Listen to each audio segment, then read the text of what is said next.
What up, sports fans? Welcome to the Shop Report. I'm Barbershop Jay. I'll be your host for the day. Here's what's happening. Of course, we want to remind you the Shop Report is brought to you by Rocket Digital Media. It's the one-stop shop for all your digital marketing needs. You can look them up on Facebook at RDM Detroit, or you can slide on over to the website, rocketdigital.net. That's ROCKIT digital.net. And make sure when you're there, while you're there, you tell them that BSJ sent you.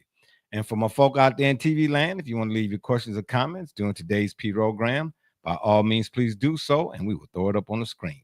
And y'all know what's coming next. If you're one of them folks that wants to leave a question or comment that's indignant or ignorant in nature, won't be seen on this screen. Matter of fact, here's what you'll get. Ain't nobody got time for that. That being said, joining me on the program today is my cat from across the way, Joey James, a.k.a. Double J. Tell the people what you say. Let's get the globalist agenda started. Oh, wow. Yes, a lot to talk about on that front. That's why we only got one item on the menu for y'all today. But we're going to introduce this other guy. He got two intros. Why? I have no idea. D. Gully, the cable guy from the Still on Bus. Glad you could join us. Yeah, that's the one I picked. Yeah, he didn't know that. He didn't know you did that, did he? Oh, wow. Okay, you got me. All right. Well, I'm you and Givy. You and Givy. You know what? You and Givy are on the list. Oh, boy. Stop threatening people. Nobody want to hear them wolf tickets. Anywho, before we get into the show today, I just want to say, remind everybody out there, on Mondays, make sure you check out the turnbuckles with these two turnbuckles right here, Jabba J and whatever the other guy's name is, Gully or whatnot. And then when are you all starting the fantasy football? Soon as you go on vacation, actually. Oh, okay. Well, yeah, that's going to probably be within the next week or so. But anyway, make sure y'all tune in to Fantasy After Dark. That's where Double J and Jebba Gully, whoever they are, they will give you all your fantasy picks for this upcoming NFL season. Shout out for that. Yeah, make sure you tune in. Anywho, let's start the show. All right, our first and only item on the menu for today, because this will be some detail. You know, the way we do what we do, how we do when we doing what we're doing here. We really get into it, you know what I'm saying? But the NBA is allegedly or supposedly going global, right? And we already known that the NBA has been trying to go global, right? But on the flip side, Kendrick Perkins and Richard Jefferson had something very interesting to say in regards to the NBA's potential or possibly going global or potential globalization. And I thought it was kind of odd for them to say what they said because it seems like they're a day late and $10 short. But anywho, there's an article from Clutch Points that I want to read from. And then after we read it here, we'll have my co-host and those who are watching or following along, you all can weigh in with your comments as to what we've just read here. So let's get things started. Here's the article here. Richard Jefferson, as I mentioned, and Kendrick Perkins send a major warning over NBA globalization. So I saw the headline. And I said, wait a minute, let me dive a little bit more into this. I said, after I got to reading the first paragraph, I said, let me bring this to the program. So let me read here. Former NBA players Kendrick Perkins and Richard Jefferson expressed concerns over the league's continued globalization efforts, warning that the trend may negatively impact the development of American basketball players. I'm going to stop right there. Double J, Gully, one of y'all kind of make a notation of that part right there. Because you all know words and their placement in a paragraph or sentence and such really go a long way in the conveyance of and in regards to clarity, right? So remember that part there. This trend, as they say, these two guys, negatively may negatively impact, not saying it will, the development of American basketball players. Let me read on. The discussion took place on the latest episode of the Road Tripping podcast, where both former players cited the growing international talent pool as a challenge for U.S.-based prospects. Remember that part too.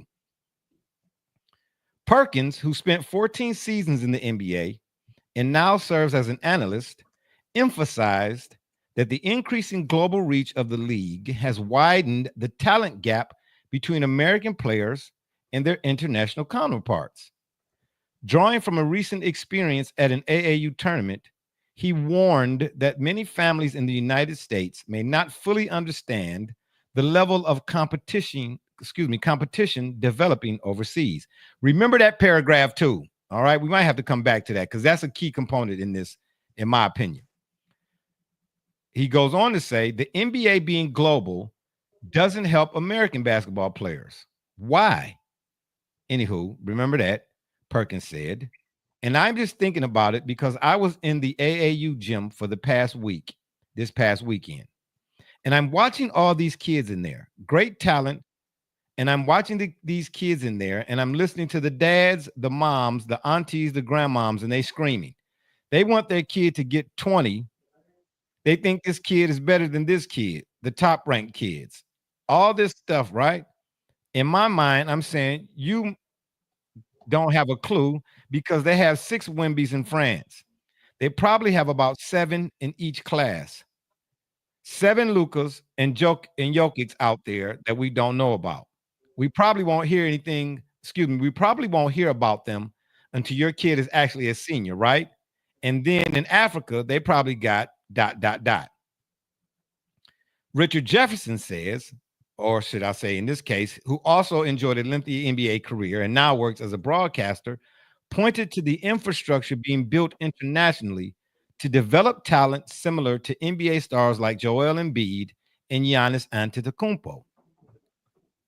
The Basketball Africa League, they're looking for those Embiids and those Giannis's and those Pascals, Jefferson said. They're looking for them. Perkins added that the international surge is already visible at the highest level of the NBA. I'm telling you, and listen, they probably have about 40 over there that they're looking at, Perkins continued. And it just brings me back to the space of look at who has been our last, MVPs over the last 6 years. I'm assuming or presuming that when he said our, he's talking about America. We have yet to have, an American win the MVP. That tells Pause real quick.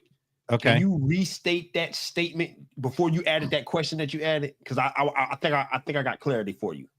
You said something about when he referenced the MVPs. What did he say? He said, we have yet to have an American win the he said, and it just brings me back to the space of look at who has been our last MVPs over the last 6 years. Or last 6 years. Okay. All the MVPs. Go ahead. Okay. We have yet to have an American win the MVP. That tells me that other countries, it's a separation of development in the game of basketball.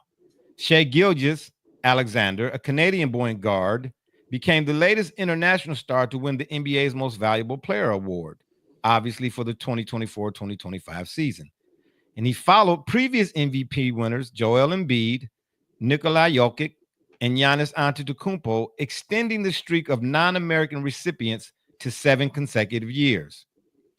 Their comments come just a day after NBA Commissioner Adam Silver met with UK leaders and major stakeholders to explore the creation of a potential European league under the NBA's umbrella. That's interesting too. Make note of this stuff, y'all, because once I come up off of this, we're going to really dive into it. The move signals the league's intensified global ambitions, further raising questions about the future of American player development. And that's it right there on the article side. Okay. Did y'all got that, right? Yeah. Okay. So here's what I don't understand. Number one, the development of to me, the way the article is reading, this is as if though, are they blaming, for lack of a better word or term, the international player for being better than the American player? I don't think it's blame. I think it's the observation. I don't necessarily know that they're blaming them for being better. No, that would be like, and if they are, then the international player developing under an international system is a victim of circumstance. But I think you got more questions. Expound. What do you mean, victim? What do you mean by that? To say that they're blaming the international player. No. Oh, okay, go ahead. I'm sorry. Go ahead. The international player that is not at fault. They don't have any they don't have anything to do with the system that they're growing up in and developing in. Right. Okay. International player. They're just, Luka didn't create the league by which he is developing under. Right. Okay. All right. I got you. All right. Well, in that instance, then I'm wondering, the development of the American player, or the lack thereof, is because of the American player. I will strongly disagree with that statement. Okay. And why would you disagree with that, though? This is the warning shot that I said 4 years ago that was echoed by you both when we had, I believe it was G Bell on the show of years ago. Yeah.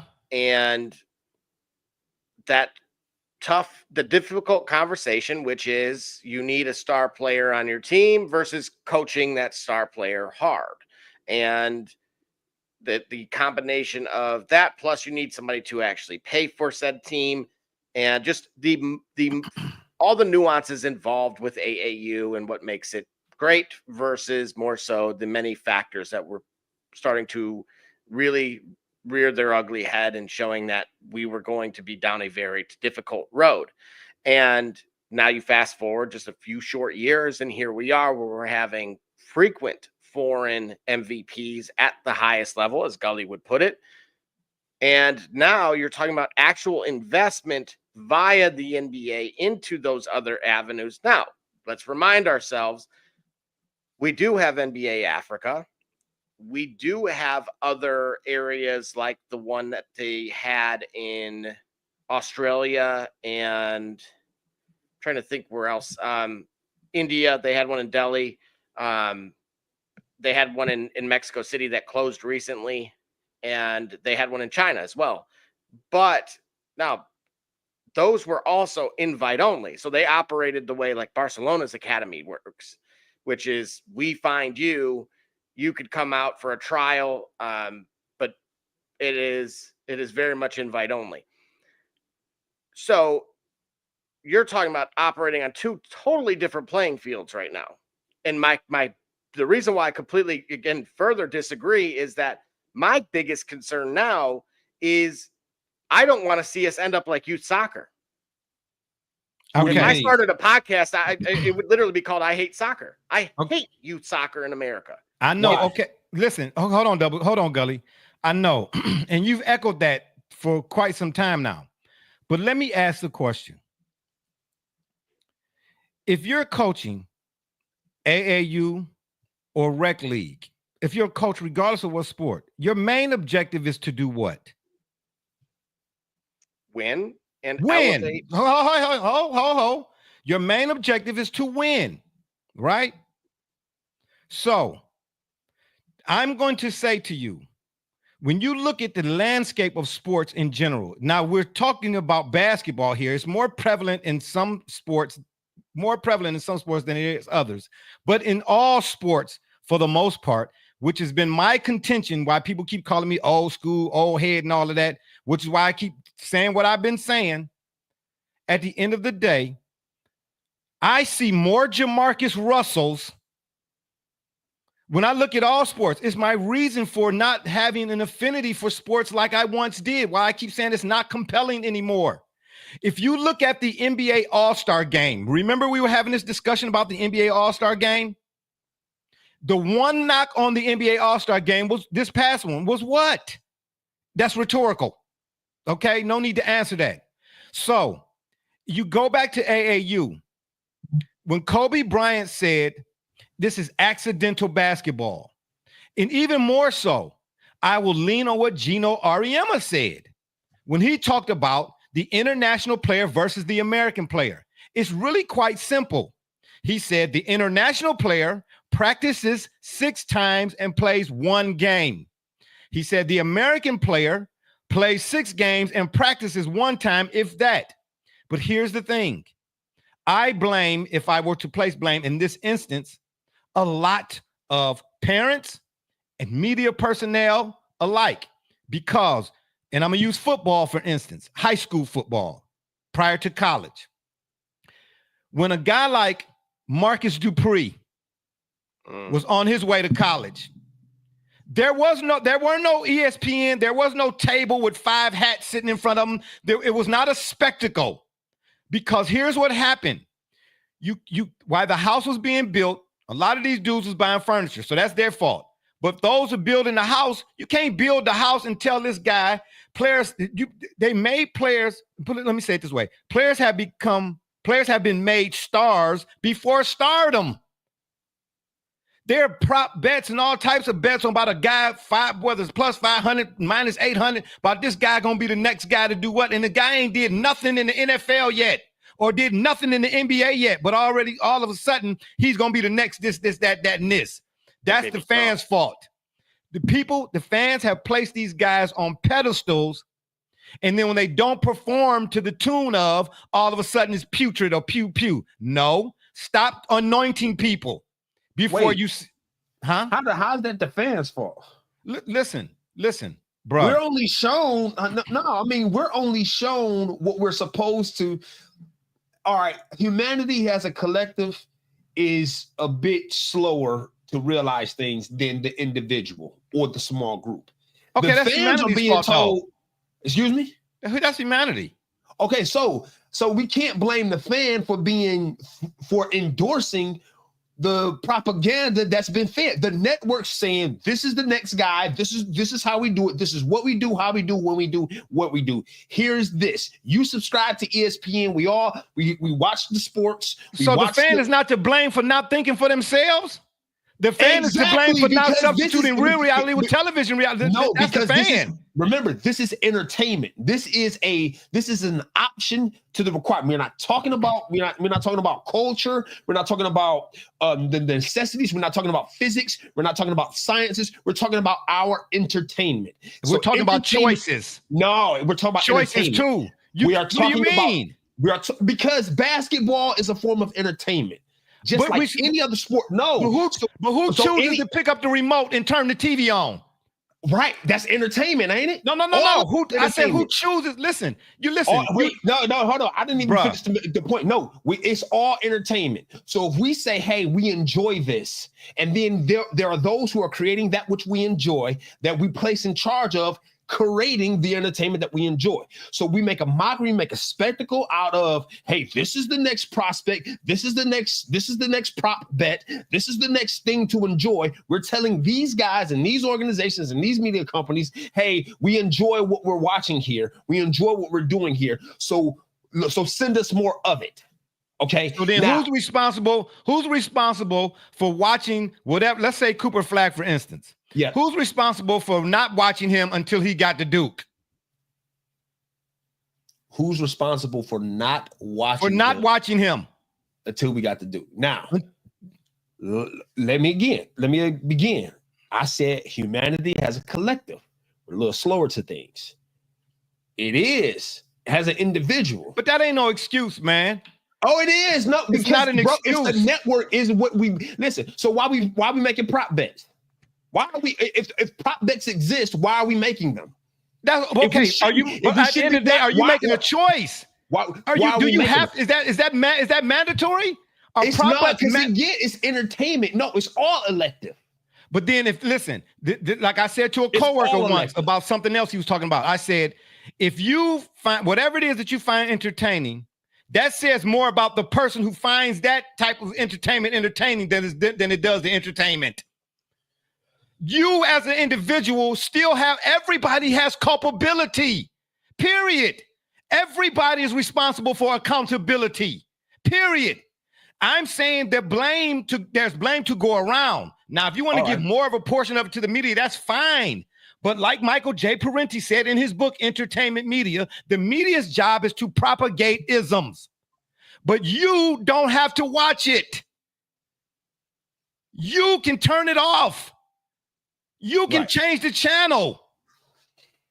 You are culpable as well. This may not be the same thing, but the premise is still there. When I got in trouble for what I did, the first night in that cell, I, in my mind, blamed everybody who had something to do with whatever it was, until I had to realize what role did I play in why I was sitting in that cell. Right. That's my point about everybody is culpable, but the fans are not culpable. They have to say, what role did I play in this entertainment being something of a farce? because the style of play is. How many times have y'all told me? Yeah, have I told y'all the athleticism is off the charts, the high flying jumping? I say, but the fundamental, the style of play is garbage. The game is fundamentally flawed. The women's game is a much better game from a fundamental standpoint because they can't dunk for real. Right. It's a better play game. How many times have I said that? How many times have I challenged people? If you think that the NBA is what they promote it to be, then watch the game on mute. Have you ever watched an NBA game from start to finish with the mute on? Yeah. Okay. It's a totally different perspective. Right. You turn it, you watch the first half with no sound, watch the second half with sound. It's two different versions, even though it's the same game. It's the same game.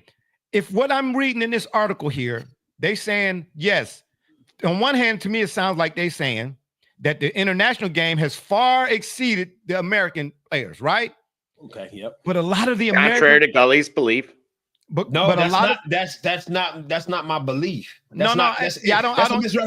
Listen, no, it goes to the whole point about NBA being world champions. That doesn't detract from my belief. That doesn't go run counter of it. Hold that thought, Gully. I just saw Detroit Fan Man. Shout out Detroit Fan Man. Love this argument, he says. Seems that entertainment choice is a monopoly, right? Although it keeps getting worse, it's all we've got. What are we going to do, Jay? Start reading books? Yeah, absolutely. What if I don't promote nothing else? What do I promote? Return to reading books. Reading. Right. I got a shirt says willful ignorance is an affliction for which reading is the only cure. I am a reader. Every sports take I have, bruh, is based on what I've read throughout the years. I've mentioned my grandfather 1,000,000 times. I'm so grateful for him.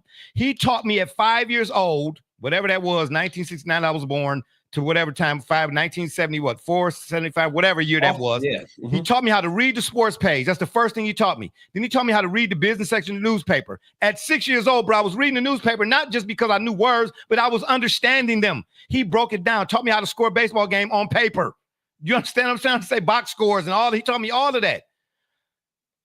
And then he taught me expressions. He said expressions are often repeated and rarely, if ever, truly understood. He said, for instance, true or false, with age comes wisdom. Yes, it sounds profound, but most people would agree and say it is true without thinking, really giving thought to it. There's a whole lot of 50-year-old DAs out here. That's what I'm saying. Then he said, and then he walked out the front room. He walked in the kitchen. 5 minutes later, he came back. He said, it's false. By that time, I'm a teenager. I ain't thinking, what you mean? What's false? What you talking about? He said, with age should come wisdom. Words and their placement in sentences and paragraphs are critical in conveyance and clarification and for the person receiving. If you're talking to somebody and they say, what you mean? Or what you saying, then you're not doing your job. Right.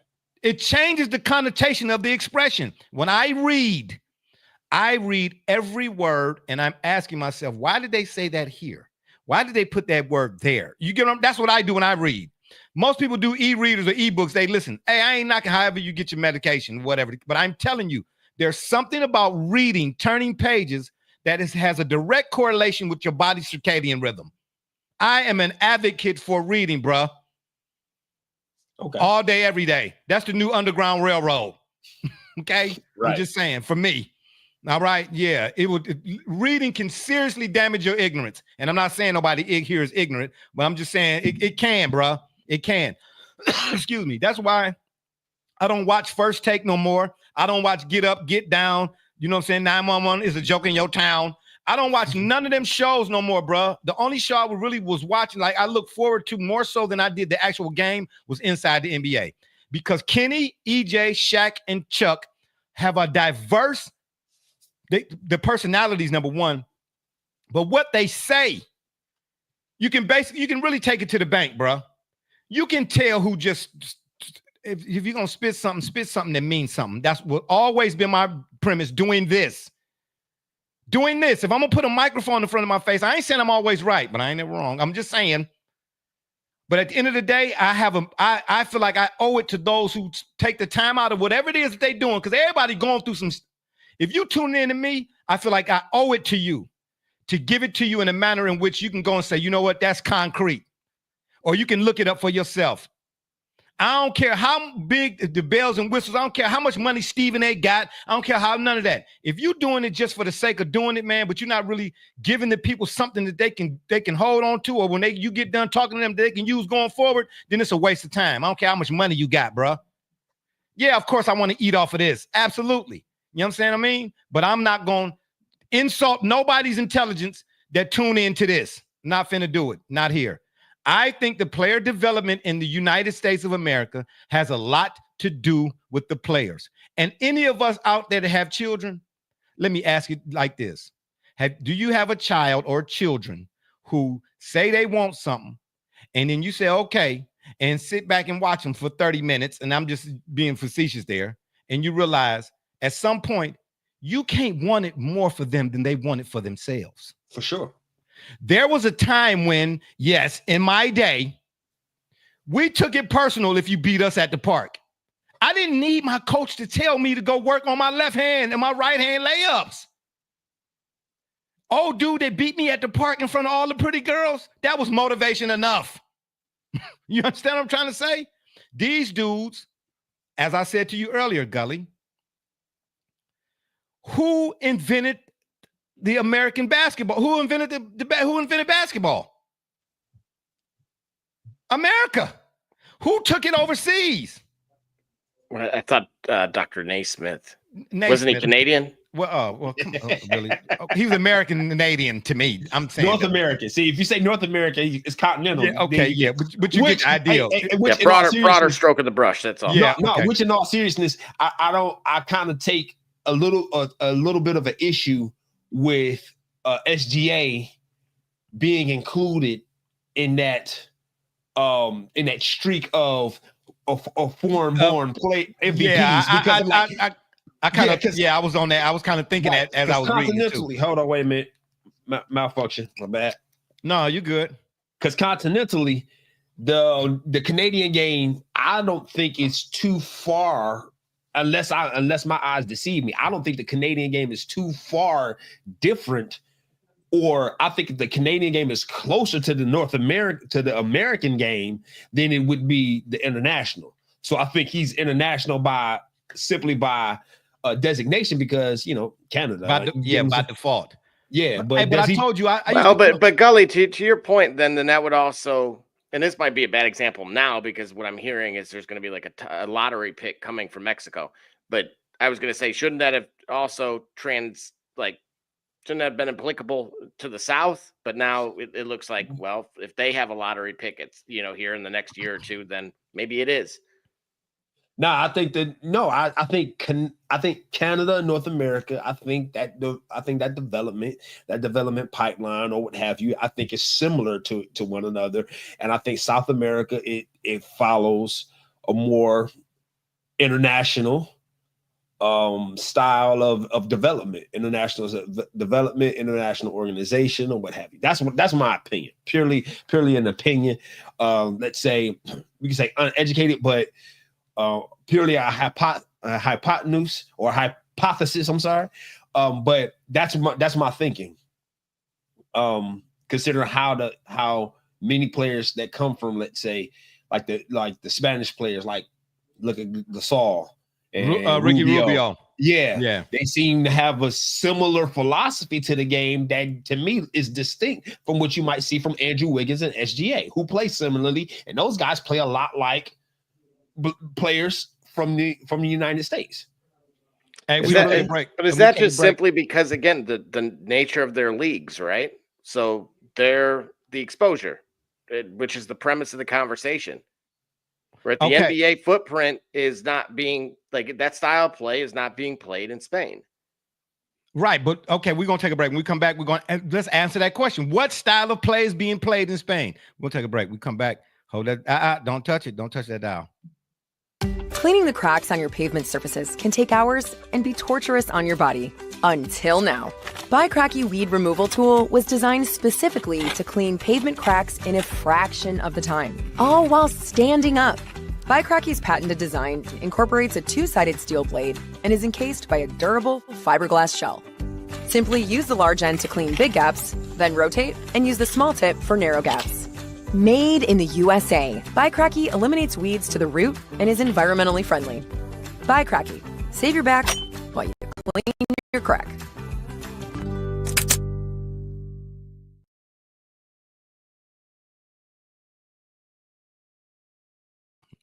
All right, shout out. We back. Buy Cracky. Save your back while you. Never mind. ... So what style of play are they playing in Spain? But before you even answer that, though, I'm asking the question: who all these teams that are overseas that are good now, right? Spain, Argentina, Serbia, all of these teams, right?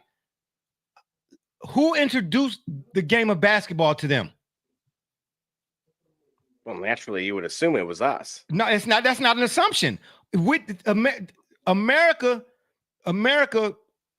took the game of basketball global in a sense way back when. I don't remember, but way back when. But what really set everything on its ear is when Team USA with Jordan and all of them hit the scene. That really kind of got the ball really rolling on like, okay, ambassadors going over to Africa, and stuff like that, or whatever the case may be. And then more players were playing off because there was only a handful of players on the foreign side who really were quote unquote NBA caliber. Drazen, come to mind. My favorite foreign player was Oscar Schmidt. Oscar Schmidt was no joke. Arvydas Sabonis, he came 40 years too late, to tell you the truth. Yao was good. Marshallonis, Detlef Schrempf. Tony Kukoc? Oh yeah. Well, Kukoc was not. Yeah, Kukoc was nice. But he had Mike and Pippen. They had to. It was Mike and that's another thing. It was a different type of player in the American then than it is now.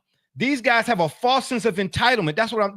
That's really the problem with USA development basketball. To me, these guys walk around, and I asked a guy one time. No, I'm sorry. A dude came to me one time. He said, "Man, did you see?" And I forget the player's name. He said, "Man, did you see such and such, such and such?" Oh man, he cold. I said, "Oh yeah." I said, "What? I mean, what he do?" He said, "Man, he's 6'10". I said, "Stop. Goodbye." So a guy 6'10". I get it. You can't teach height, right? But Charles Barkley, for instance, proved that you ain't got to be 6'10" to be effective. Do you understand? Correct. But it doesn't change the philosophy of what you just suggested, Jay, which is to Gully's point, which is to our point, which is how the teams in the United States are starting to structure. And again, I'll tag along and suggest that Major League Soccer's academies are doing something comparable as well. We have Leagues Cup going on this weekend. If you guys get a second, when you're not watching us, turn that on.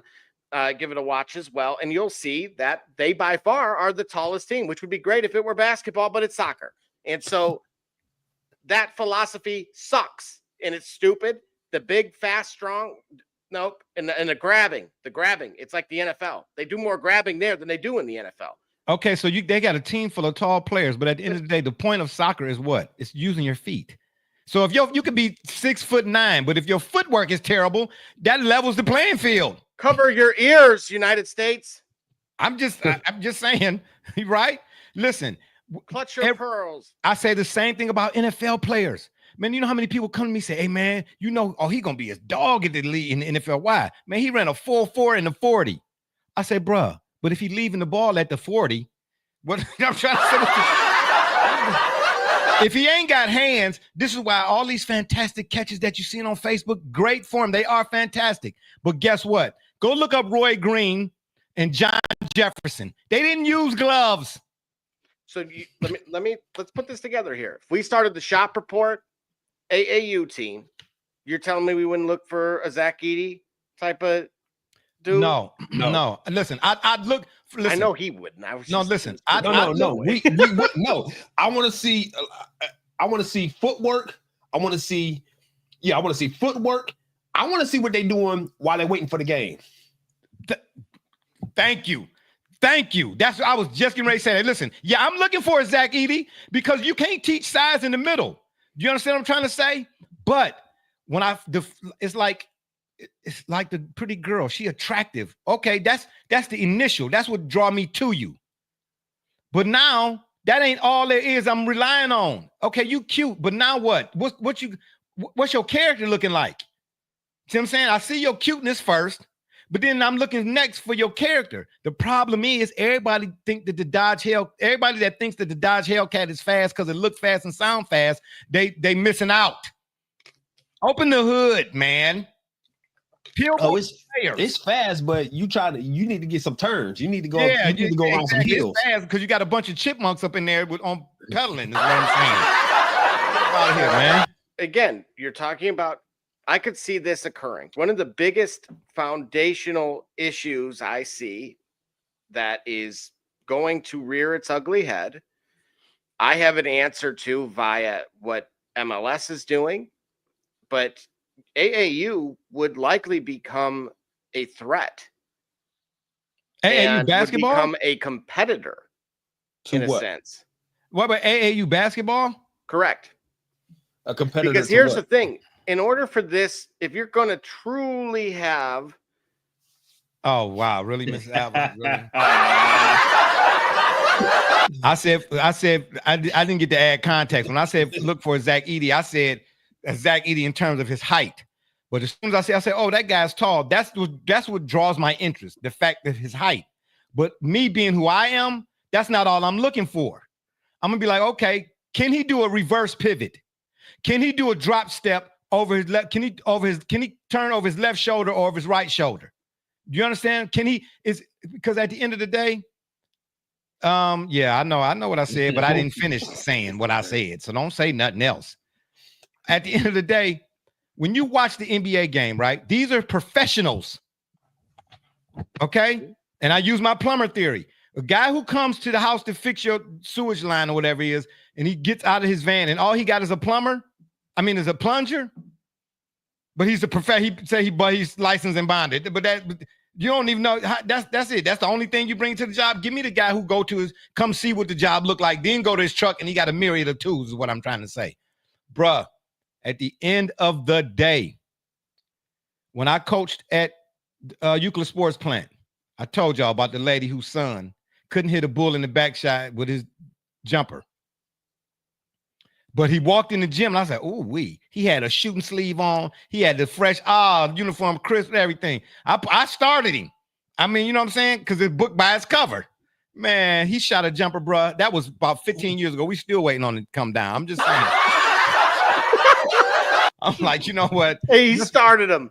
Like, he did. Yeah. Wait a minute. He was sitting here talking about, no, I need to see this and this. Well, and this. Maybe this is why he learned his lesson. That's it. Hello, that's what I'm trying to tell you. I learned my lesson. Yeah, exactly. I'm like, nah. First time you're a victim. Anytime after that, you're a volunteer. Okay, and I learned my lesson because. So now, wait a minute. You said his parents had clearly invested, and this is what I'm saying here. This is where I'm going with it. But parents, stop lying to yourself. How so? Right? Listen. Isn't it up to you to develop my child? Hold it. No. Whoa, it's up. Listen, no, it's up to coaches. Yes, it is up to coaches to develop your child. However, there's a dialogue and an exchange and an understanding that needs to happen. Between the parent and the kid. Thank you. Yes. And every kid may not be coachable because if you bring that kid to me saying, oh, you work with him, I ain't gonna help. That's just like bringing the student to the classroom. Oh, you teach him. But if I call you and say, hey, listen, he's slacking on his homework. Well, I ain't got nothing to do with that. I'm busy. Well, he having behavior issues. And I ain't got nothing. I'm busy. I'm working. So I'm supposed to do this part here.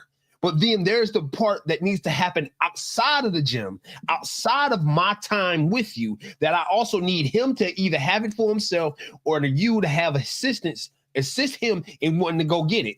If you're not doing that, you expecting me to just make him Jordan in practice and you only here 3 hours a week because we practice 3 hours a week, then what do you expect me to have him be great when he has no impetus, no drive, motivation to be nothing, great outside no commitment, no none of that. And remember, teaching, teachers don't teach 24 hours a day. They there Monday through Friday, 7:45 to 2:45. Outside of that, just that's a very good point, Gully. So what you're suggesting is it actually is the parent's responsibility because a kid is a kid, right? This same conversation, that the foundation of this conversation We've heard from both Amon-Ra St. Brown's dad as well as former Brown Josh Cribbs, who is bringing up that, his, I believe it was his spouse that said, I wish my folks had been more aggressive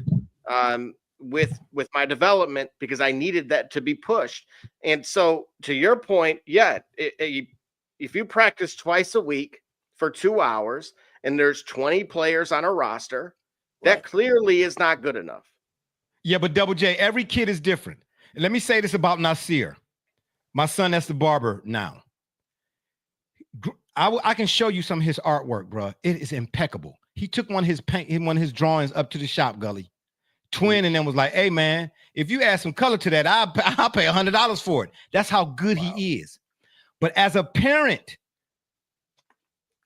I saw how good he could be. And I still got him. I collect Slam magazines, right? I the issue with Karl Anthony Towns on the cover when he was with the Timberwolves. Mm-hmm. I said, Nasir, draw this. He sat down, and I'm talking about freehand. Looked at it. He drew the barcode, everything right there on the spot. Mm-hmm. So what did I do? Man, I took him to Glick Art Supply Store. We went everywhere. You understand? I even paid for him when he was in middle school to go to the Art Institute by Case Western Reserve to do cartooning. Cost me $55,000 million trillion. But here's the thing. I never once asked him if that's what he wanted to do as a thing. Okay. All right. Well, we'll go past that though, but because here's the thing, and to your point, and for those that do and for those that don't, it's still universal to Gully's point that hour or two simply is not enough. So now what we're running an hour into, or two, though, you talking about away from practice. We're talking about those 2 hours of practice. Yeah, it's not enough. Well, but now we're running into, do you remember you guys were probably multi-sport athletes? You at least attempted something that otherwise wouldn't have played more than one sport. Natural. Yeah, I played more than one sport. You can't do that now. Because as we just identified, how can I possibly be great at something if the 2 hours now that I'm getting is it's now for certain. It's crystal clear that is not because good. First of all, there's 24 hours in a day. Thank you. Because listen, but I'm still a student. No, yeah, okay. So were we. So all right, let's do the math. We were students too. 24 minus 6 in class leaves you 18. Minus probably 7 to sleep. That leaves you what? 18 minus 7. That leaves you 11. Okay, you got 11 hours. All right, probably 4 though. Probably an hour or so to shower. Morning and night. Right, probably a couple hours of food. You still got time. You still got time to lounge around, relax with your friends. Even if you're a multi-sport athlete, you got time to dedicate daily or at least a few times during the week for a specific task or a specific sport. Plus, certain sport and certain activities and exercises and drills have multi-sport compatibility. So your footwork drills in soccer, listen, when I went to Wright State to basketball, when I went to Wright State, the small guards, the 1s and 2s, they were required by the coach to play soccer in the fall, so that way they were ready for basketball season. But listen, but at the end of the day, the nucleus and the catalyst to all of this is what greatness. You know where greatness really comes from? Greatness, when you are a parent and your child, you could want your child to play football, basketball, all of them. But greatness comes from when it's 1 o'clock in the morning and your son or daughter then snuck down in the basement and is working on their handles. And you get up, you wake up like, what is that sound? And you go and cut the lights on. Oh, I'm sorry, Dad. Boy, if you don't get that's where greatness comes from. The 2 hours in coaching at the rec or whatever it is, that don't weigh nothing. If that kid ain't dribbling the basketball everywhere they go, whenever you see them, they got a ball. If I told my son, my oldest son, I said, listen, he said, Dad, I want to play basketball. Telling me that you want to play don't mean that you really want to play. Showing me that you want to play is when I ain't nowhere around you, every time I come in the house, you can't be sitting on the couch, but you want to play. You can't. I go buy you a weight vest, Miss Alva. Funny, because the only reason I even played soccer was to stay in shape for basketball season. Yeah, a lot of sports lend themselves in terms of conditioning for other sports. But I'm saying none of it is going to matter if that kid don't want it. No disrespect, like an asthma patient who having an asthma attack want a sip of air. It's not going to matter. You can spend $1 million, but if every time you come in the house after you done went and bought cleats and that kid is always either laying on the couch or on their phone or scrolling, then you don't want it. So, but now wait a minute, because they're 11, they're 12, they're 9, or even younger. When I was 7 years old, I was playing down the man with 15, 16-year-olds. I couldn't wait to get outside. I made sure all my chores was done. Generational differences now as well. So now we're getting into these. But are there really differences? I'm about to say, really? Because how old is Aaron Donald? I know he just retired, but how old is he? In his mid-30s. Okay, cool. He was born. What was he born in? He was born in what 1990 or so. Sure, but that's still a millennial. He's born in 34. The 90s. But he was born in the 90s, though. Double J. 1991. All right, so he was born in the 90s. Okay, how different? Look, we know. But he was 10 in 2001. Yeah, but he's all right in 2021. Even at that, exactly. We still have athletes. See, this is the thing too, because as much as we criticize the overall state or the apathy we feel like today's young minds have, it is there. Certainly, we struggle with that with our baseball team this season. It seemed like there seems to be a level of apathy. But the thing about it is what they ran up against, like in the struggles that our baseball team had, they ran up against the same age of players that were coaching each other up between at bats, that were doing drills on them on their own. We understand the prevalence of this entitlement attitude and this glorification of who because I love my son, I want him to be the best, and I think he's the best. So we're gonna campaign and be his agent, even though you're his parent. There's an abundance of that. However, we still reward, and it's still rewarded. The best athletes tend to show up, right? There's a reason why. I just highlighted how SGA. That had a remarkable year. He had a Hall of Fame year. In my opinion, he had a Jordan Olajuwon year. League MVP, Finals MVP, was clearly the most consistent, best player all the way around. And look at the style of play of his game. Okay, he's a two-way player, whatever that means.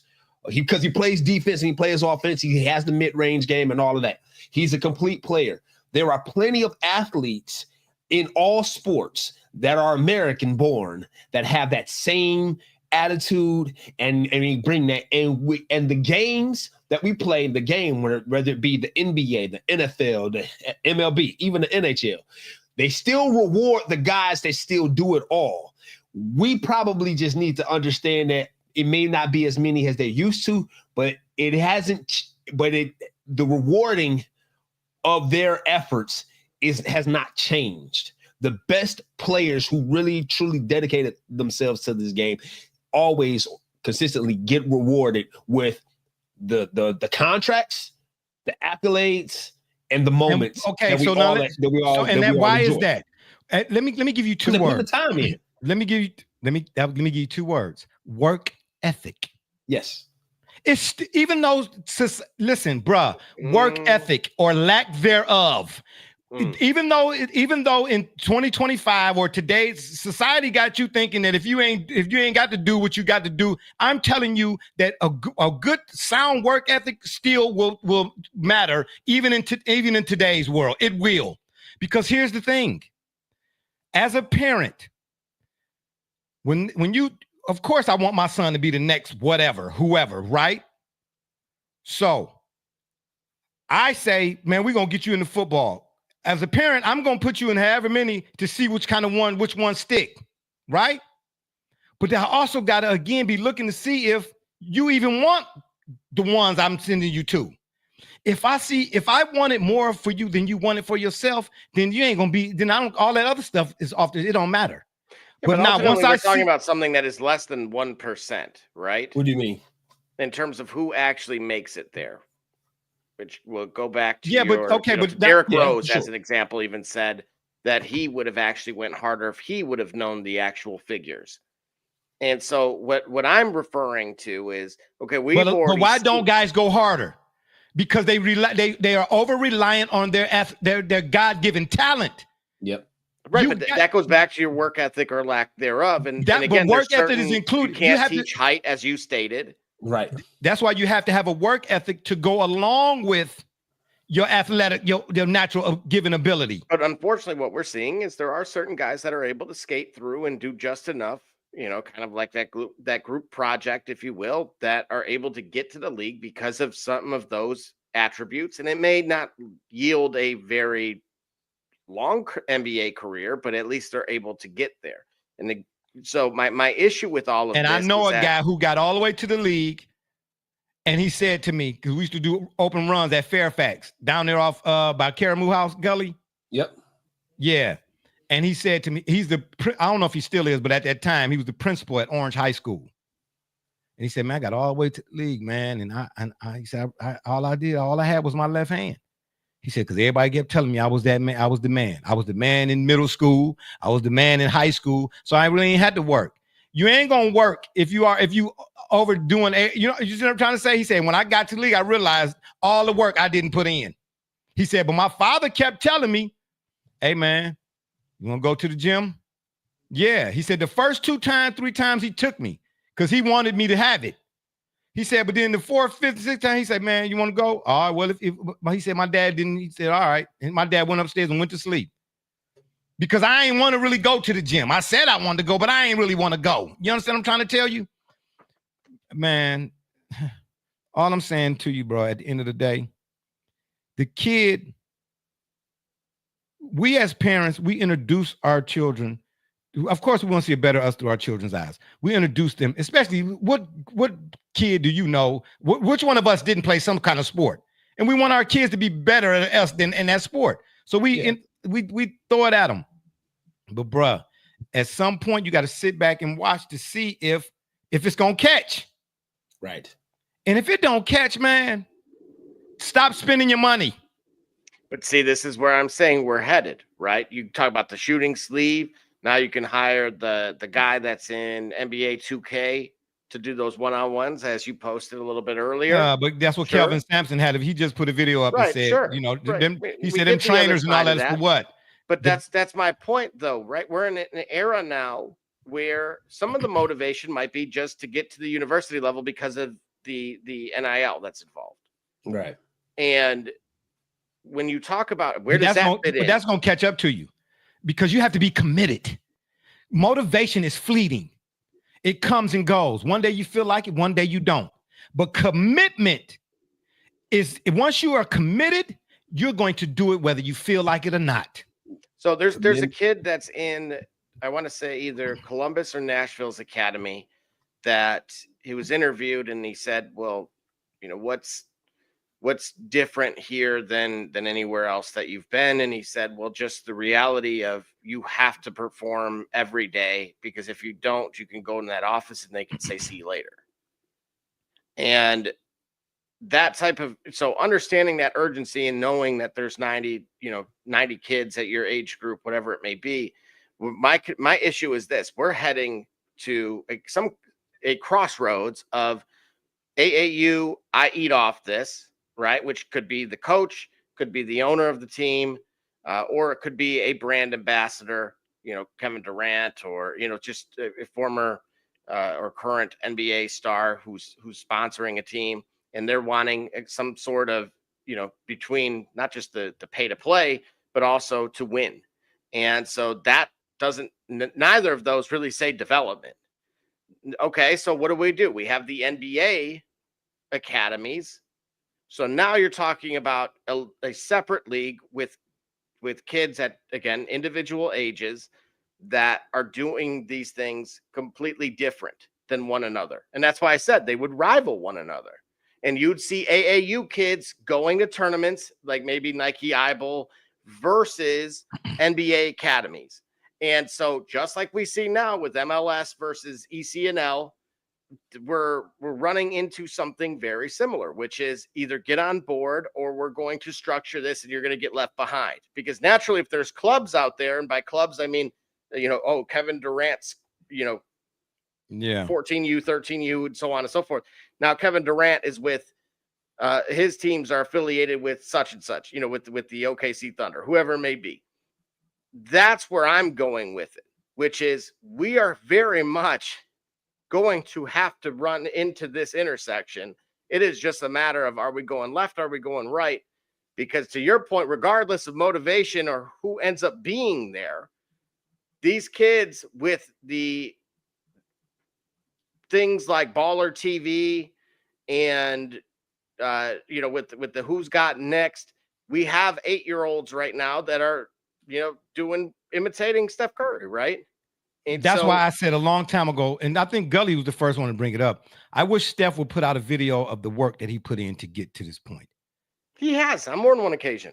Okay, well, kids aren't watching that. Okay, well then we'll see. Well then as a parent, that you're gonna be watching that. See, but as a parent, right? Isn't it our job to get them to the exposure, right? Because what are our goals? But I'm not exposing you if I know. As a parent, I have to be honest. If you're not honest with your children, I mean, like, look, man, you ain't got it, man. If you don't do this or put the work in, then I'm exposing you, yes, but I'm not going to. I love that we're seeing this because you guys, right? We got two different types of parents, right? As far as recency, we have guys like Amani's dad, okay, right? That kind of was like, okay, this Michigan State thing, right. Let's go this way.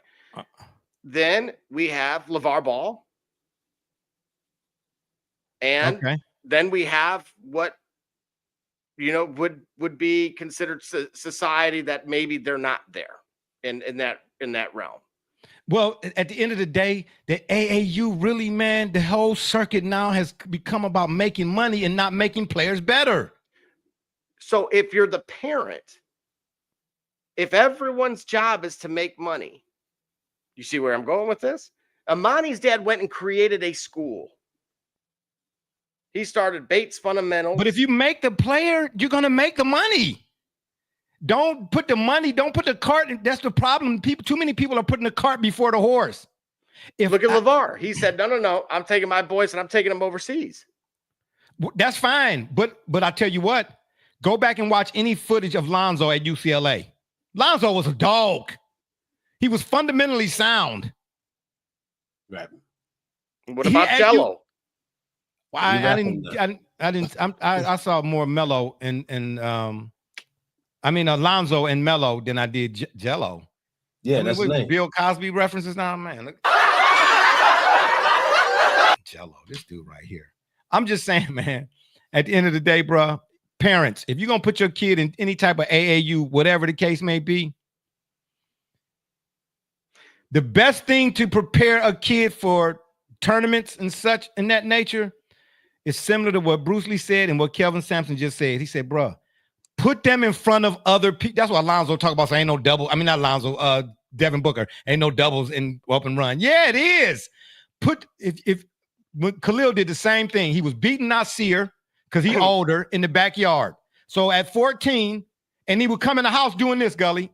Listen, we was on Bendemeer. I said, oh. I said, you all that, huh? He's like, come on, Dad. Don't make me get out here and your old knees. I said, okay. Okay. All right, okay. I took him down on University Circles, a church down there. Yep. He was probably about 13, 14. And there was some dudes down there in their early 20s. Had full mustaches and full Yao Mings. You know what I mean? And he got out there and he was playing. They let him run. Come on, young fella. And they let him run. And I was like this. I was looking for you out there. I ain't see you. You know what I'm trying to say? But I had to let him know that's how you measure yourself. That's how you get better at whatever it is that you're going to do.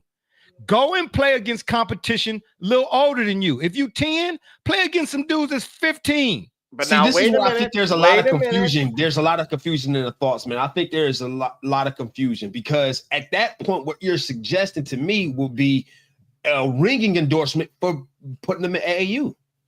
Yes, because it's all teams, right? It's teams, and you pairing guys together, and you looking at the best talent from this region, teaming up with the best talent from another region, and then those guys playing in other regions, then you'll get them into the different academies and all. That sounds like it would be a ringing endorsement. Well, something's Let me hold that thought. We're gonna go to another break. When I come back, I'm gonna tell you, I'm gonna expound on why I said what I said the way I said it. All right. I got a counter. I'm Jordan Gudeman, and I'm the founder and CEO of Eddie G's Cookies. I was first diagnosed with a nut allergy when I was young. At the time, there weren't a lot of labeled items that said if there may contain nuts or there are nuts in the food, so my brother and sister and I baked a lot at home, and we enjoyed treats from mixes and things like that, but I noticed that it was not the same as what my friends were enjoying, and I started making up my own recipes. When it was time to pick a career, I decided to start a bakery so I could share my treats with everybody else. When I started creating my recipe, I was taking in all the things that I thought I was missing out on. A soft, chewy center, a crisp outside crust, and a taste that is just like it came out of the oven at a bakery. When I put all those things together, I'd come up with a recipe for a dream cookie. Eddie G's Cookies only uses the finest ingredients. We have all natural flavorings, no preservatives, and every cookie is made in a nut-free environment. The best part about Eddie G's Cookies is that they can be delivered right to your door. You can share them or not. We won't tell.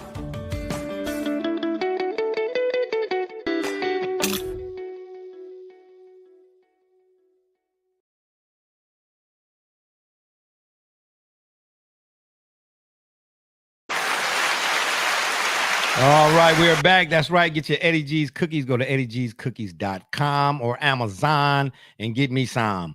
All right, so let me add a little bit more context to that, because on the surface, I get what you all saying. When I say, and I had a flashback to the 90s when I said that.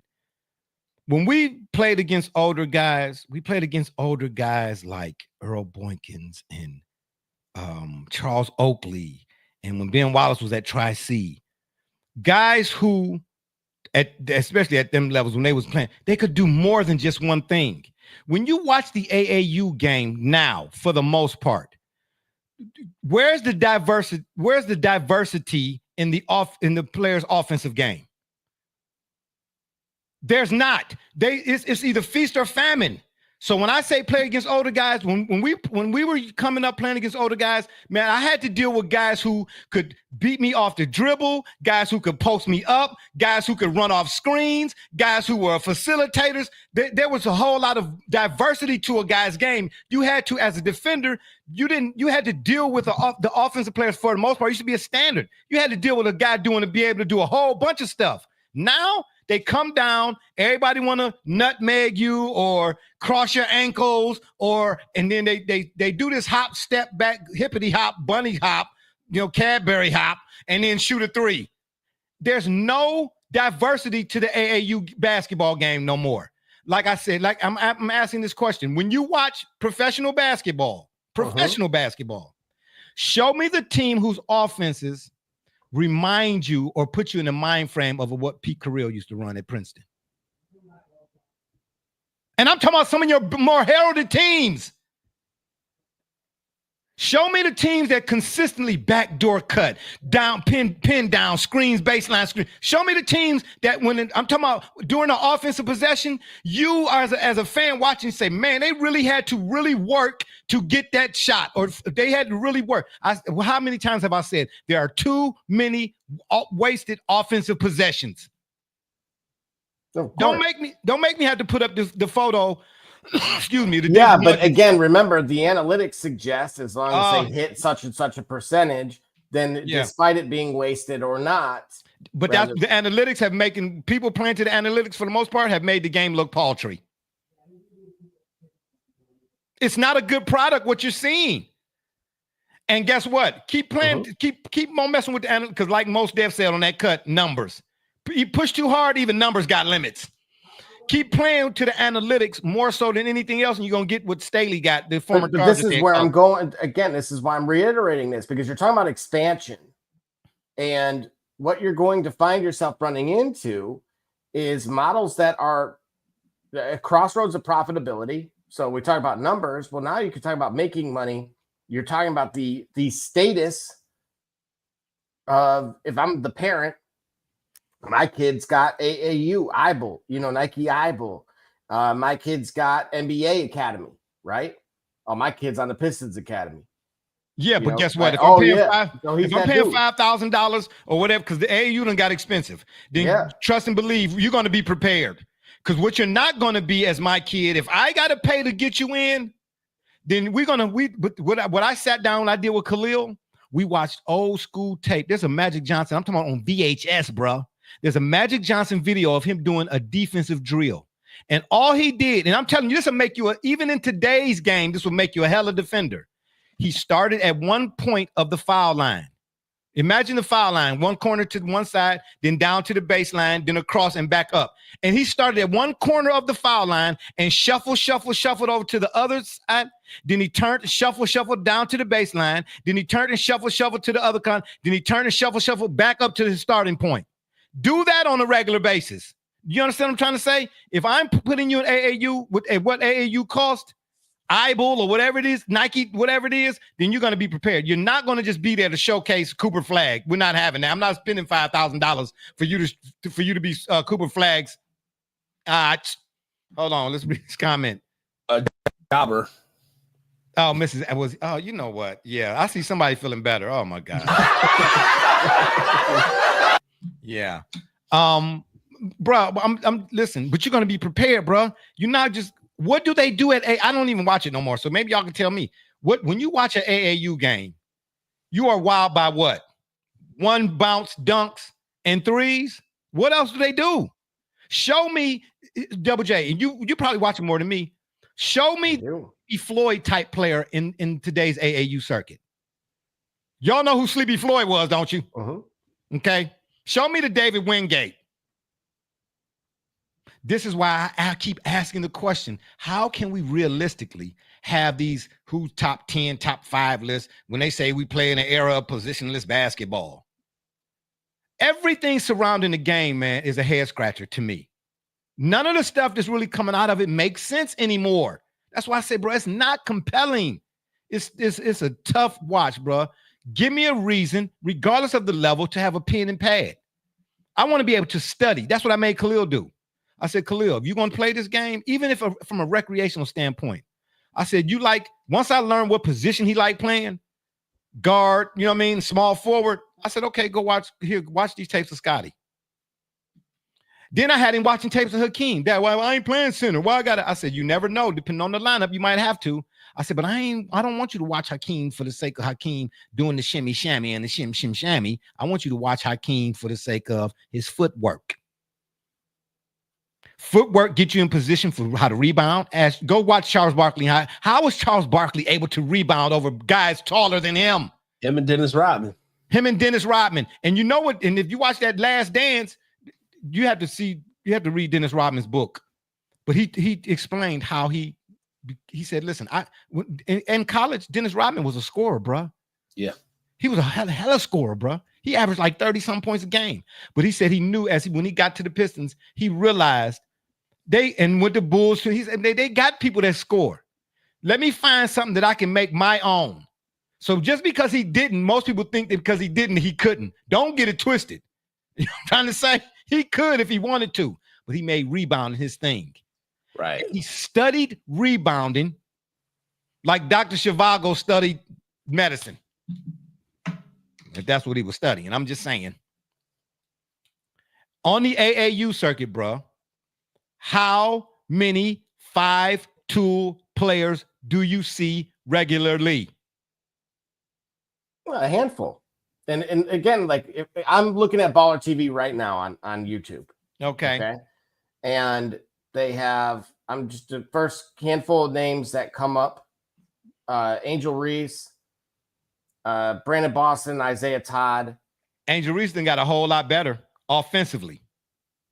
And then going inside La Lumiere with Wendell Green, Hillcrest Prep and then Huntington Prep with they're going inside of the schools themselves. I mean, unfortunately, Gigi Bryant's on here as well. They're from a handful of years ago now. But what's interesting to me is that they seem They know. They have already identified these people 6, 7, 8 years ago. Okay, so when they watch these people, or when you watch these people, do you see in their games what Kobe Bryant was spelling out when he did detail? In the premier athletes, that's the key. In the premier athletes, like that's what I was getting at earlier when I brought up Aaron Donald in the NFL, and I brought up American-born players of athletes. If we're talking about basketball, let's stick it to basketball. But when we see the creme de la creme, the best of the best do still what we're talking about. They are complete players with a work ethic that is a throwback, if you will. However, the unfortunate however is surrounding all of the true throwback players are a lot of establishment throwaway players. I don't want to say that about by NBA, by professional standards, all right, throwaway players. But if we want to critique, the overall the product, if you will, I'll put it that way. I can say it that way. Yeah, it's a lot of throwaway product. It's a lot of flashy product. It's a lot of coded product where they've got the veneer of a skill set, but it lacks the depth or the inner essence of true complete quality players. So I think there's top an shelf label, bottom shelf content. Yeah. They got they kept the label, but they poured something else. But it's poured something else in there. Yeah. So that's where confusion lies. Because all right, for example, if I'm not mistaken, Kevin Durant is a proponent of perhaps the AAU philosophy of let's just run. I just go play. I don't spend time with trainers and skills. I just go and play the game, and I play more of the game, and I keep playing the game. I'm running. I'm doing scrimmages. I'm doing 5-on-5s. I'm playing the game because because when it comes time for me to make my money, when I have an NBA jersey on, what am I doing? I'm not doing drills. I'm playing the game. I'm getting real world scenario, real world data, real world experience by constantly playing the game. So if AAU is supposedly putting the best talent around the best talent for the best talent to rise above that, I can understand why the AAU system is excelling now, if you will, excelling in terms of its growth. I think what also needs to be said is, like what you had mentioned earlier, Barbershop, and which is what I agree with. Not every one of those players are the best of the best.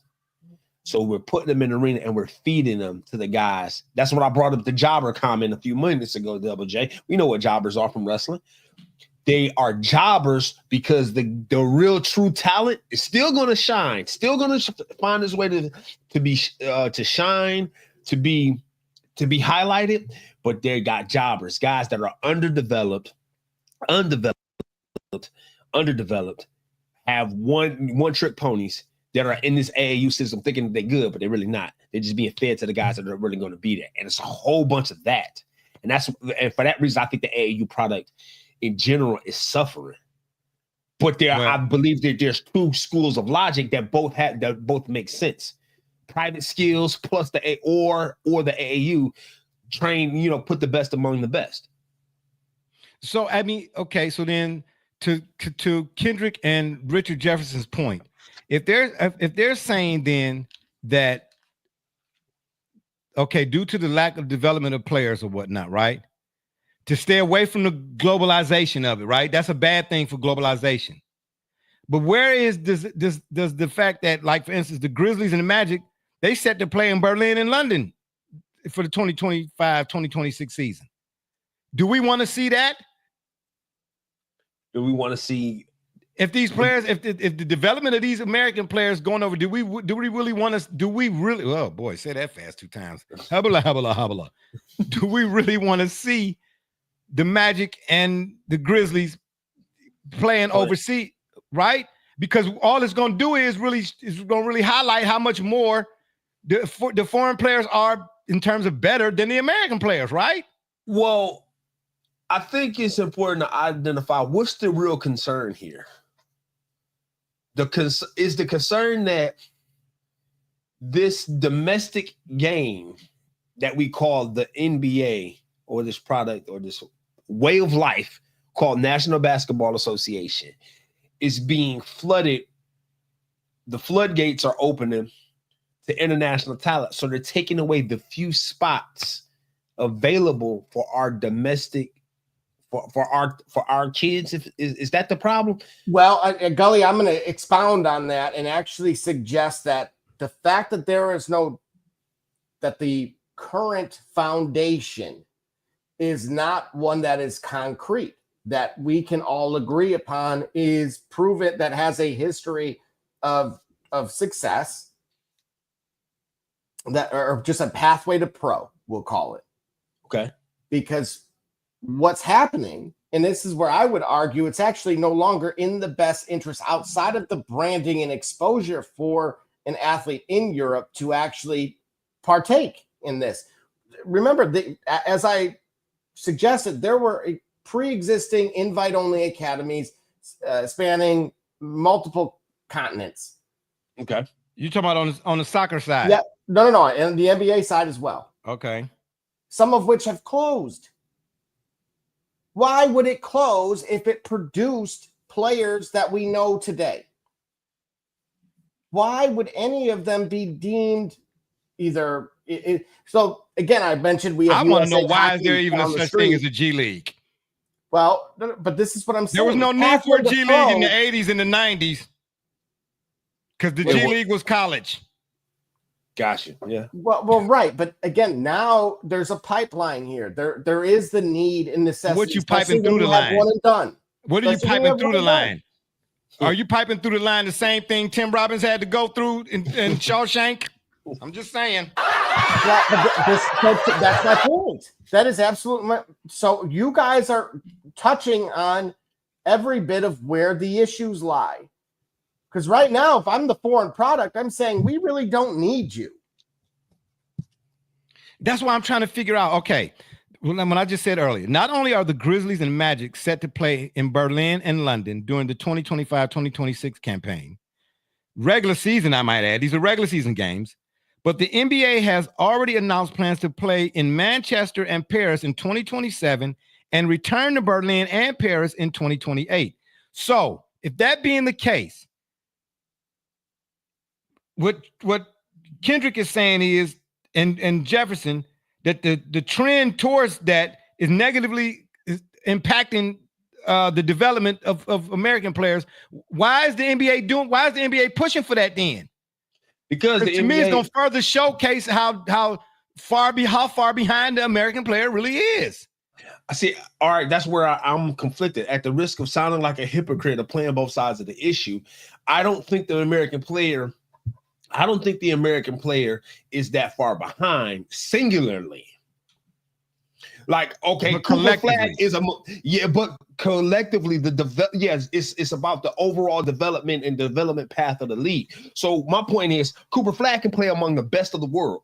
Give me the best foreign-born player, international player, 1-on-1 or in a 5-on-5 with a team led by Cooper Flag, and I'm telling you, it's going to be a competitive game if Cooper Flag doesn't and his team doesn't win. Right. So you suggesting what Mark Cuban said a few clicks ago, and then what we talked about before. You think that the 21 and unders should be in the Olympics?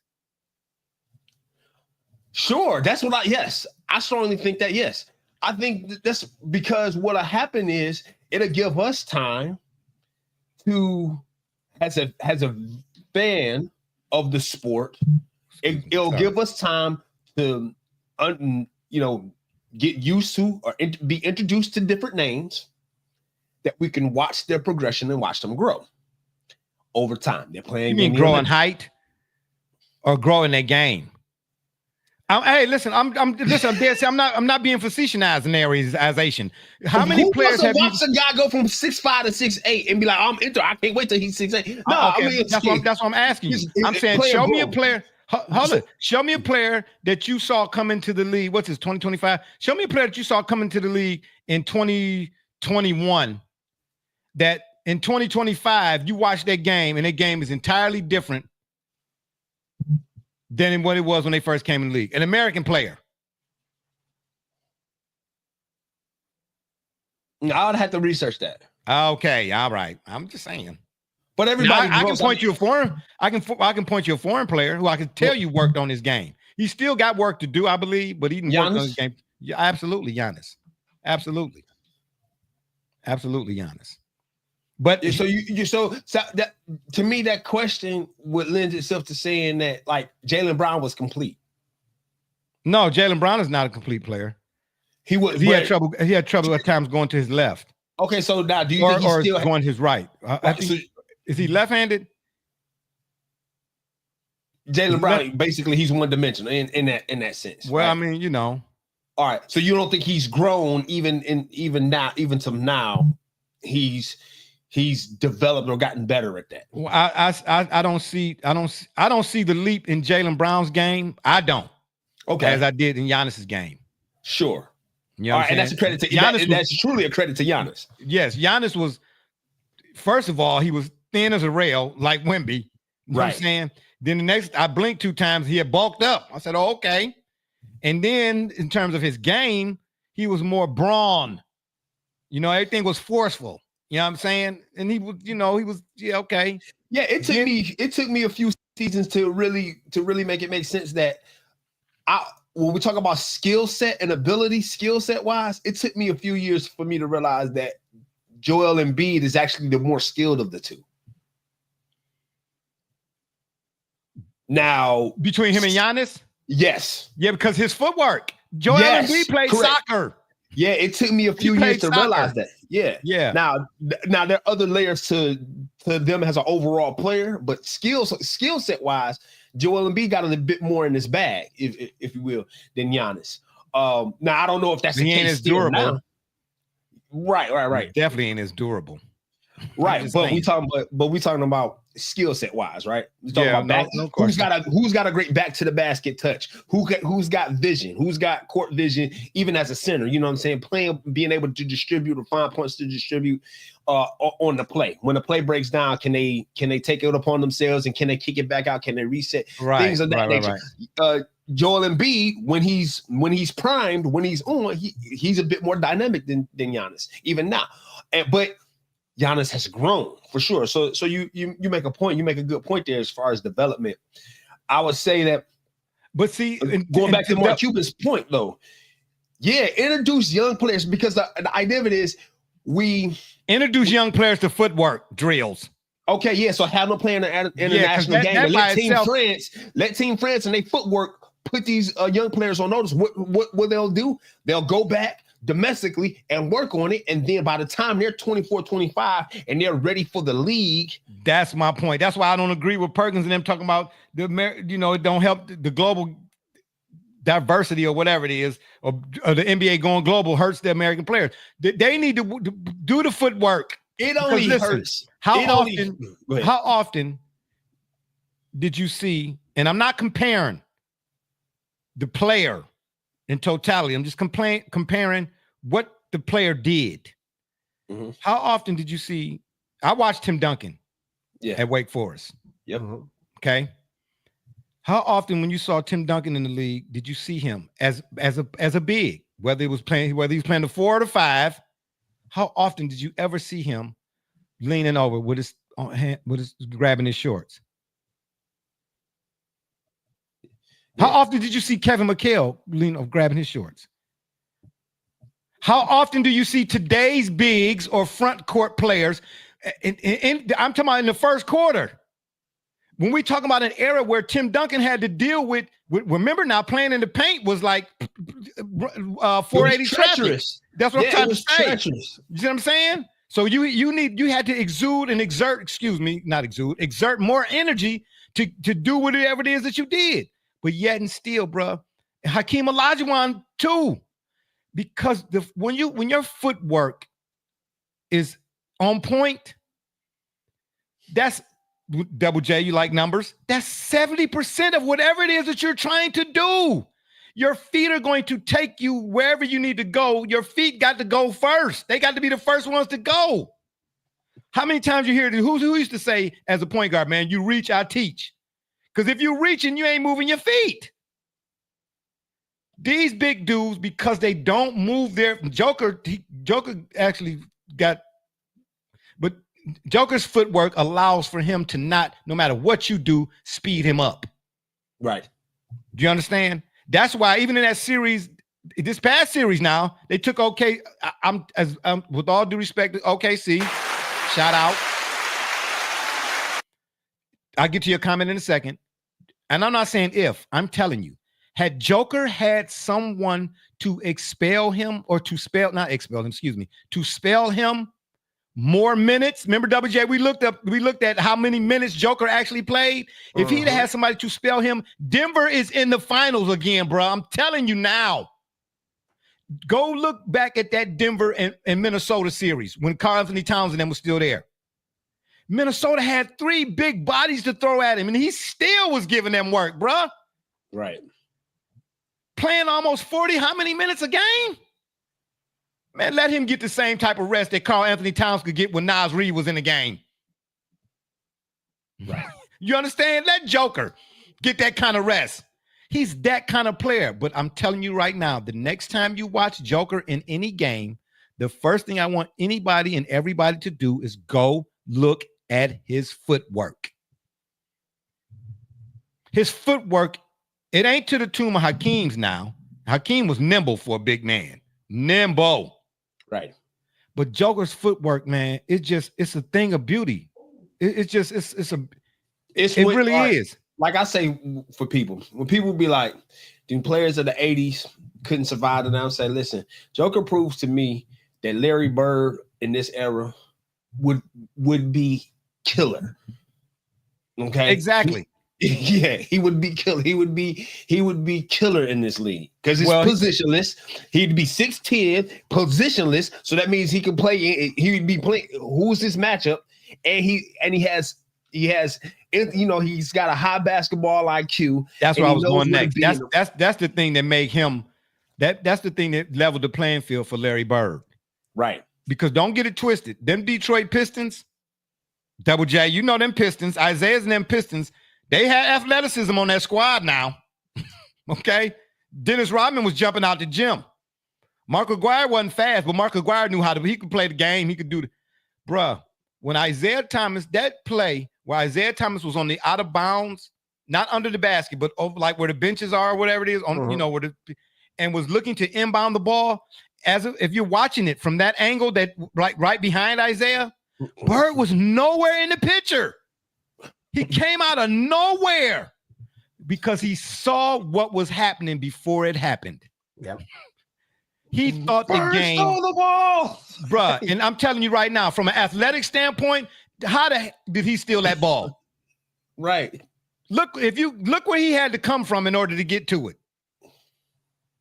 Bird thought the game 5 steps ahead of everybody else, bro.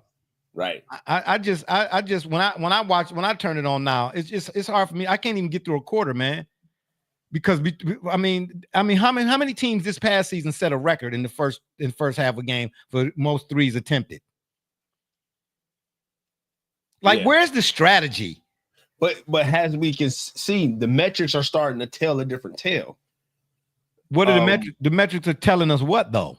The metrics are telling us that now, I think, metrics are beginning to suggest that because of the way in which the volume of threes being attempted, and without a real improvement, if you will, in terms of percentage, that the 2-point shot is actually becoming the parity is actually becoming closer between the value of a 2-point shot versus a 3-point miss, such that the whole floor is opening up again. The data is telling the data is only telling us, telling the analytics and the statisticians what the eye test has already shown us. Basic geometry tell me if I make myself more capable for more areas of the floor, that requires my defender to have to cover more ground for more real estate. Right. Thus, I have more likely opportunities to create a basket. A mid-range shot opens up to 3. If you don't take them, there's no reason to. And you make Carmelo yourself Anthony, guardable. Yes, Carmelo Anthony said as much, and so now we're starting to see. Oh, no matter of fact, not Carmelo, but even now, as old as he is in the league now, Kevin Durant, he don't need to shoot threes. And if you think about his game, he's a 7-footer. He's got and he's a ball handler. Like, do you know Kevin Durant for his 3-point game? We know that he missed that shot with his toe on the line because he got skis for shoes. But wow, that's disrespectful. I mean, man, you're gonna talk about the man's feet. I'm trying to say he can't help the feet he was born with. You know what I'm trying to say? He got giraffe feet. What you want him to do? I'm trying to say. Right. What I'm saying, like he says, he's got 3-point shooters. His job is to make them more potent by making sure you got to accommodate for the mid-range. So the mid-range, I believe, if the analytics, if the statisticians and the analytics apologists are honest with the data, then they'll adjust accordingly, and we'll see the mid-range come back. So because what do we say about football for even when it comes to offense? We get it. Chicks dig the long ball. I get it and all of that type of stuff. But we say the one thing about the offense, what I want to see, and we was talking about the Browns in particular. I want to see from an offense is to make a defense have to defend every blade of grass. Yep. Saquon proved it. if I make you defend every area or multiple areas of the court, bruh, that's why I mentioned the Pete Carril thing. Pete Carril was knocking off at Princeton. Yeah. He was knocking off the Kentuckys. He was knocking off Blue Bloods when they were still Blue Bloods. Right. How? And his tallest player was what? Ever. 6'5". Right. You know what I'm trying to say? And he didn't have no 5-star recruits like the Kentuckys and the Kansases and the UConns and them did. But he was, bruh, every year Princeton got into the tournament. That was one thing. How many years did they get in the tournament under Pete Carril? I don't know. I'm just saying. And they was good for knocking somebody. They was good for knocking somebody they wasn't supposed to knock off. The knocking them off. Buster. Like if Prince, man, they ain't gonna make it. But boy, that Sweet 16. Oh, yeah. Hey, we're gonna take our last break here, and then we're gonna finish up. I got a few other questions I want to say about this. We're gonna finish this up, then we're gonna get it out here, let folks get on, take a little nap or something.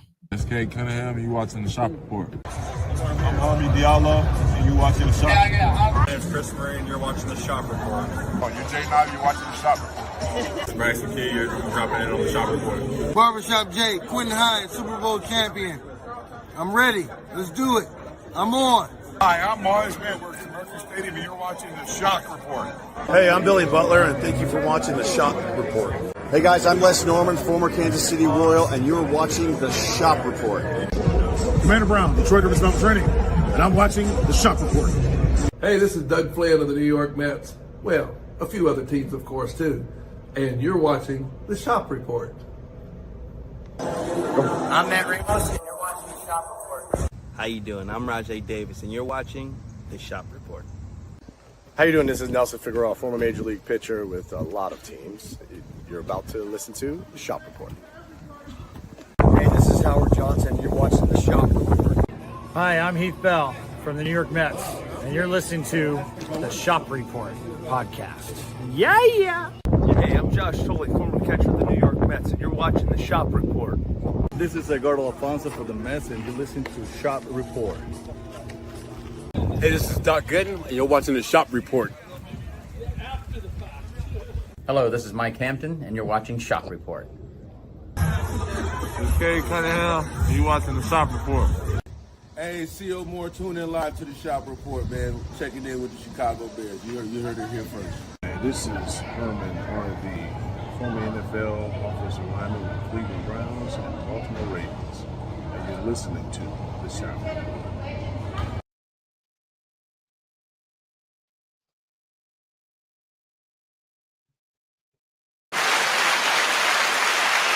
All right, we back. Hey, you know what? If my sons were at that age now where they could do that AAU stuff or whatever, because I didn't put them in AAU. I know too many guys that play. Greg Bell played at Southwest Missouri State, played for the Nets, whatever, for a minute, whatever, and Earl Boykins. I know a few guys, okay? I would send my son overseas. But why? Because if the foreign player is more fundamentally sound, if the foreign player is what Gino Auriemma says he is, then I'm sending my son over there.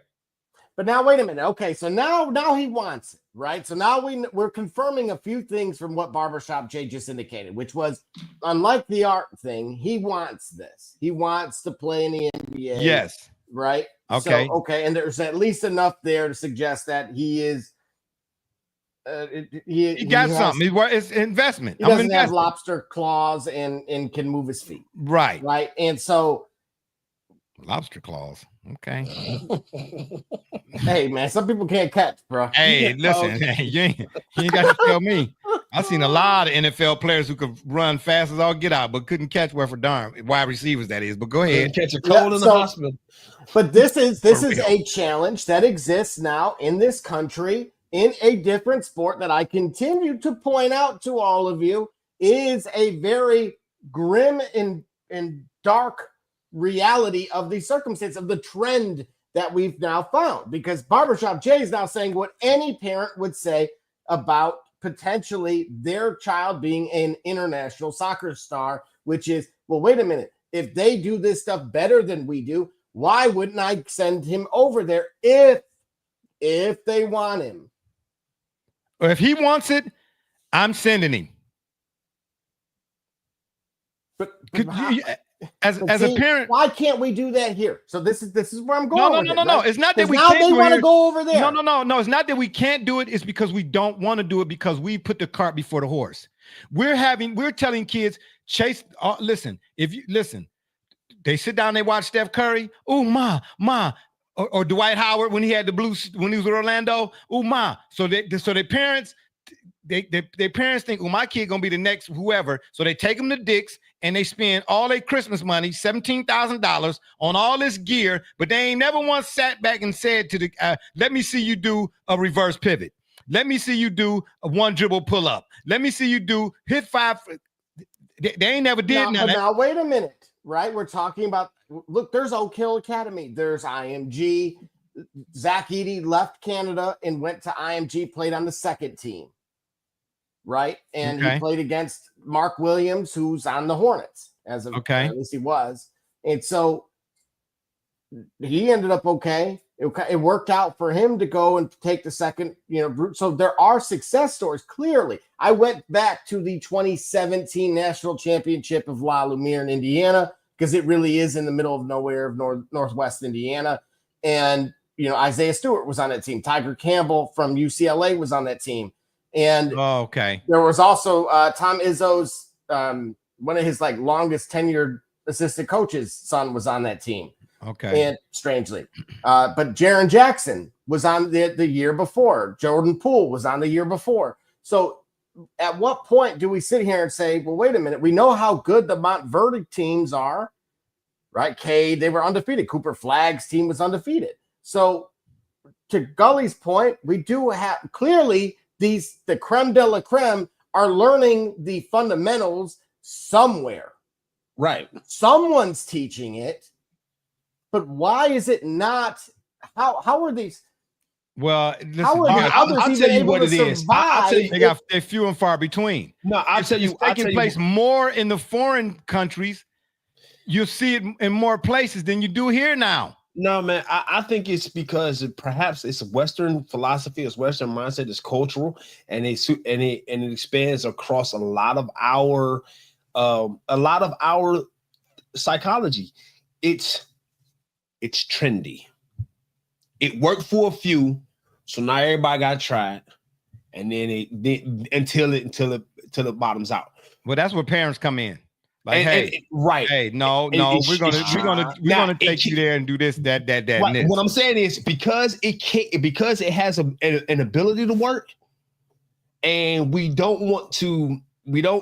I think we need it to work now. We need it to work immediately. So everybody's looking for a quick buck. Everybody's looking for their son to get them out the ghetto, so to speak. Right. Okay, so Gully, can you add how a model would work? Because we're talking about expansion, and this is what I mean. It's like we are building cars, and we're just going to go try to build more cars overseas because we need to. Yeah, but if we're the not building the best and the parts on those cars overseas are better, because there's a lot of recalls with the cars now. Okay, and that's you're building more cars, but you got more recalls. The NBA, look. So the NBA, I think, has to work itself up into a point where it has a bit of an international presence. So is that why they're going playing more global games? Because I think this is what I was getting at. I think I said it earlier. If not, I'm gonna make it clear now. The NBA is the sport of basketball. You only need about 19, 20 people on the roster. Okay. What, on one roster? 20 people? Yeah, about 19. No, seriously. I mean, if you think about, let's say the NBA roster, right? You got 12 to 15 people, maybe. Okay, 12 to 15 suit up, but then there are guys on the roster that are there if there's players, Luka Garza, right? So you really might have like about 19 players, and I'm just saying at most. Okay, all right. So do the numbers of all these players in the world in America trying to compete for maybe 300 spots.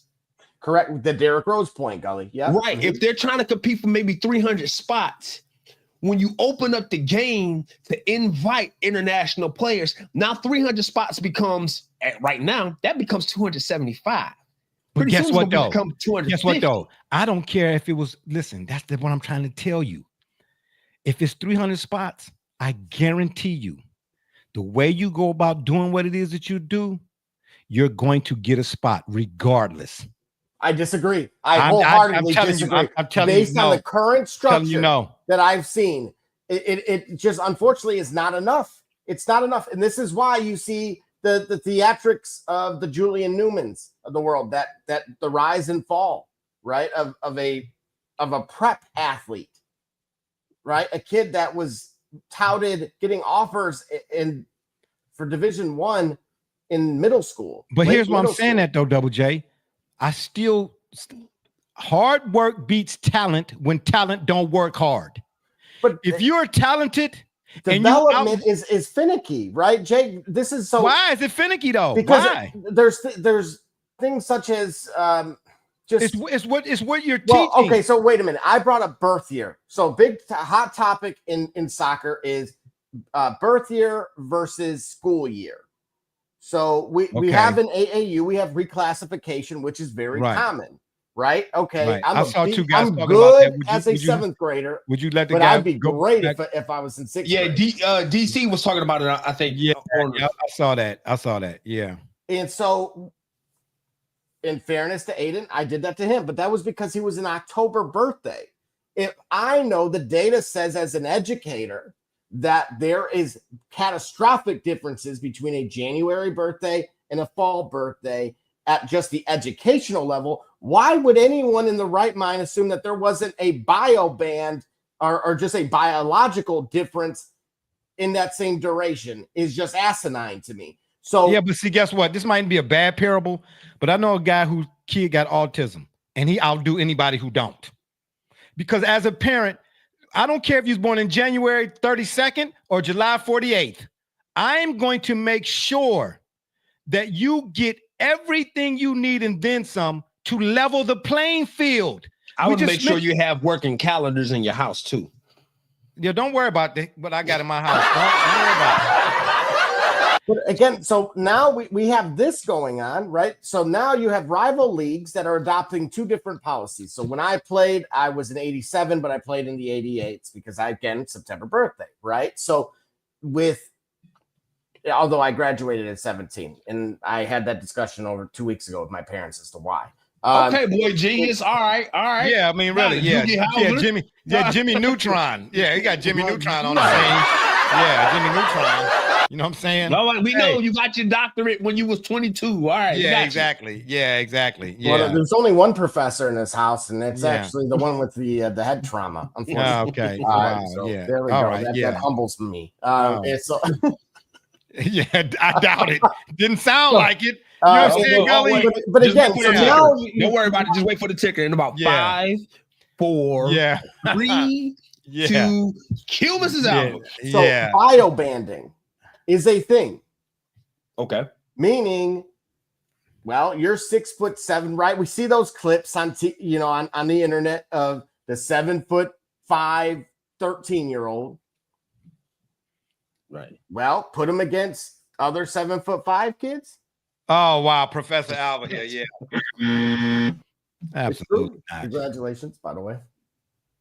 And so now you're adding different layers to this on top of the fact that, yes, now as the parent, do I want the badge that says NBA Academy? Absolutely, I do. Not me personally, but I'm just saying. Of course, but guess what? But if I see you out there, 0.3%. So if I'm going to make sure my kid is at least seen and entered into the chat, then I need to have them dunking while over the Statue of Liberty. And but the NBA patch going on in the NBA patch is going to wow me for all the 5 seconds until it don't. Because the first time I see you shoot a jumper and it lands somewhere in Croatia, then guess what? I don't care nothing about that patch. And we need to patch. Right. Exactly. Hey, we need to patch this one up. Matter of fact, go get Smith right there. Go get Smith. Yeah, exactly. Matter of fact, when I played, I played football. I was a tailback, and you darn right. Every time I try to get on the field, hey, Smitty, get your tailback on the bench. Don't do it. So what are we really going over there for? Is it to influence our style of play? Because as Gully pointed out, his time and time again, we're the superior brand. So you need to adapt to how we play. Listen, this is right, because everything about this article suggests my point. My point about the NBA being world champions is that they harvest. Here we go with that nonsense. But this is the article and the concern domestically is speaking right to my point of why I said that. It justifies it. It's because what the NBA does has an organization. Oh, now you're in agreement with him all of a sudden, man. Stop it. Right, because now it finally makes sense what I've been saying the whole time. No, well, listen. Yes, it makes sense what I've been saying the whole time. It makes sense now. You finally found something. It been made sense. It makes sense. You finally found something. You finally found something. Nothing changed. No, ain't nothing changed about what I said. Oh man, stop it. No, I'm talking about the reason for which it was said initially. Had nothing to do with that. It never changed. No, it didn't, because it said it. I said it from the beginning. I said the NBA harvests the best talent from around the world, and so. When you have an NBA champion, so the Magic. Hold on. So the Magic in the Grizzlies playing next season. That's the NBA sending them over there for they fishing. They using them as bait. Yes, that's what they doing. Yes. Hey Gully, let me ask you this, because it does tie into LeBron. What LeBron's trying to do. I was going there next. Yeah. Potentially, look, the rumor is, at least in the soccer side, that the D1 universities would end up in either USL League 2 or USL League 1. And again, that has promotion relegation coming in a few years. But could we see the G League teams potentially playing an overseas roster, kind of against Maccabi Tel Aviv, Barcelona, etc. Yes. Before you answer that completely, Gully, let me just add a little context to it. LeBron, to what Double J is saying here, LeBron, Maverick Carter, and Jokic's agent set reported. What? Don't do that, man. Oh, man. I didn't even say nothing, man. I was trying to make something out of nothing, man. Yoke, the restaurant. Oh my! I said, what did I say? Anyway, man, I don't know, bro. But them. Okay, right, LeBron, Maverick Carter, and Joker. How about that? Is that better? Yeah. Joker's agent had a sit down, and they said reportedly are set to launch a $5 billion global basketball league, which is set to begin play in 2026. Now, that to me seems separate from what Adam Silver's talking about. Well, it is separate from what Adam Silver is talking about. Yeah, no, you did that. Yeah, you did. You gave it to me. Yeah, right. Exactly. Bring it. Bring it. It happened. Alum Silver. Alum. Well, exactly. You see how karma do? Yeah. Someone. Yeah, I know both of us. No, I don't know what you mean. I don't drink. I don't. Listen to that. What did he say? I don't know. I don't. Well, yeah, okay. Bro, that ain't Listerine. Okay. Yeah, okay. All right, so yes. What you trying to say? My breath stank or something? No, well, I'll tell you what, I didn't know that my TV and my video and my Zoom pod track could deliver audio and smells, but I'm tell you what, mine's is good over here. My input is smelling, not my output. Wow. That's breaking news. More like breaking wind. What was you gonna say? Well, I was saying that just like Ice Cube's Big Three forced the NBA to look at certain things differently. If LeBron James and Joker put together some sort of international format for league play with their brand name and their star power, it does force the league to look at international play a bit differently, or it accelerates the timetable by which the NBA wanted to go international anyway. Right. Yeah, and but this might. I don't see how doing that don't take no shine from the NBA. Well, I don't see it because the NBA is still the NBA is unlike the NFL. The NBA is player centric. The NFL is a brand. See, so when you say the best player of this generation, LeBron James, Steph Curry, and notice I put the quotes up. The best player. And among the most recognizable names of the sport today remaining is LeBron James. And it's then Steph Curry, bro. I'm gonna say this again.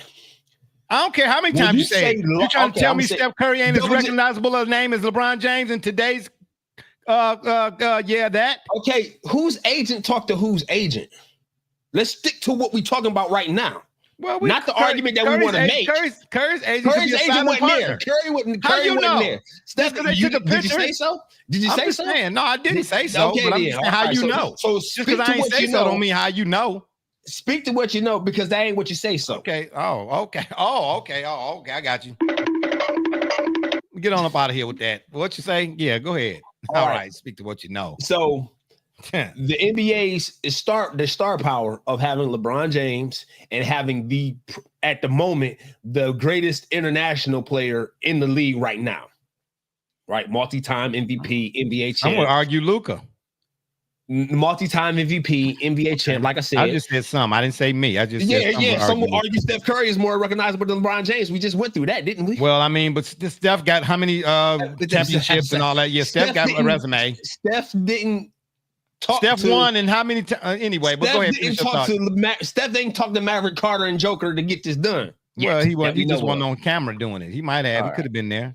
He was on the golf course. Assume Steph Curry is there. I don't assume anything. So Steph, LeBron, and Joker they got together for this league. I don't assume anything. Yeah, right. Go ahead. That room smell differently. Okay. I tell you that. So listen. So do. All right. So like I say, you have those. You have two of the most recognized faces of the league coming together to create an international outlet for players to get worldwide recognition and thus worldwide attention and worldwide money to compete internationally with the NBA. It does accelerates the NBA's timetable or strategy for bringing their game international. What I'm saying is perhaps Joker and LeBron want to get ahead of the inevitable and do it first. So that way they have a bigger piece of that's what it looked like. That's what it looked like. Wait a minute. So I believe it or not, I actually watch more hoops in the off season than I do during the season. Because I'm watching prep and okay. So you watch high school more so.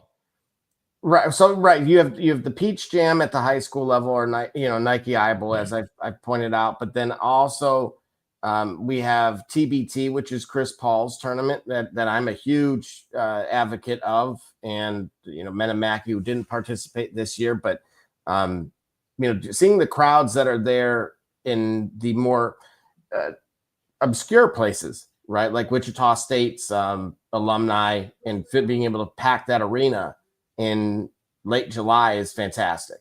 Yeah, you ain't lying. The soccer side has already grown legs. Pat McAfee's affiliated. My old teammate played in it, got to the quarterfinal. And so, but I'm looking at what LeBron's trying to do, and I'm just seeing how it kind of conflicts with what's already out there. I love the concept of a Champions League. I do believe, yes, you have to integrate with the global game at some point because these guys are not playing each other. It's like not playing on the blacktop anymore, as you were pointing out at the grassroots level, or not going to out here. We have St. Cecilia's. And so if you're not doing that and you're only practicing against yourself with that $1 million trainer, how good are you really getting? Man, Bruce Lee said, if you want to teach a kid how to swim, throw him in the water. I'm just saying, you know what I mean? You can shadow box, you can do all of that. Like Mike Tyson said, we really want to about to get hit in the nose. You know what I'm saying? Hey, Devin Booker, you're going to get these double teams and triple teams. Kobe said, what you mean? Bring a fourth one. You know what I'm saying? I want everything in practice. Throw the kitchen sink, the refrigerator, the stove, the island, throw everything, the tiles on the walls, the paper towel dispensers, throw it all. Because when I get in the game, and then what haven't I not seen? So when LeBron's trying to do, one of the avenues is something we talked about with the NFL, which is giving the players the opportunity to have ownership in these said teams. But the rosters sound like they would be. That's what I'm saying. Where are you getting your players from? Well, a combination of places, everything from U23s internationally, G League, G League players. But again, they're under contract. Mark Cuban already said, I don't want them playing for their country, let alone in this, in this summer league. That's not the actual. Oh, Mark Cuban said that when? Before he sold his majority stake in the Dallas Mavericks, or after? I think both. Really? I don't know about that. It was that summer league this year that he was talking about it.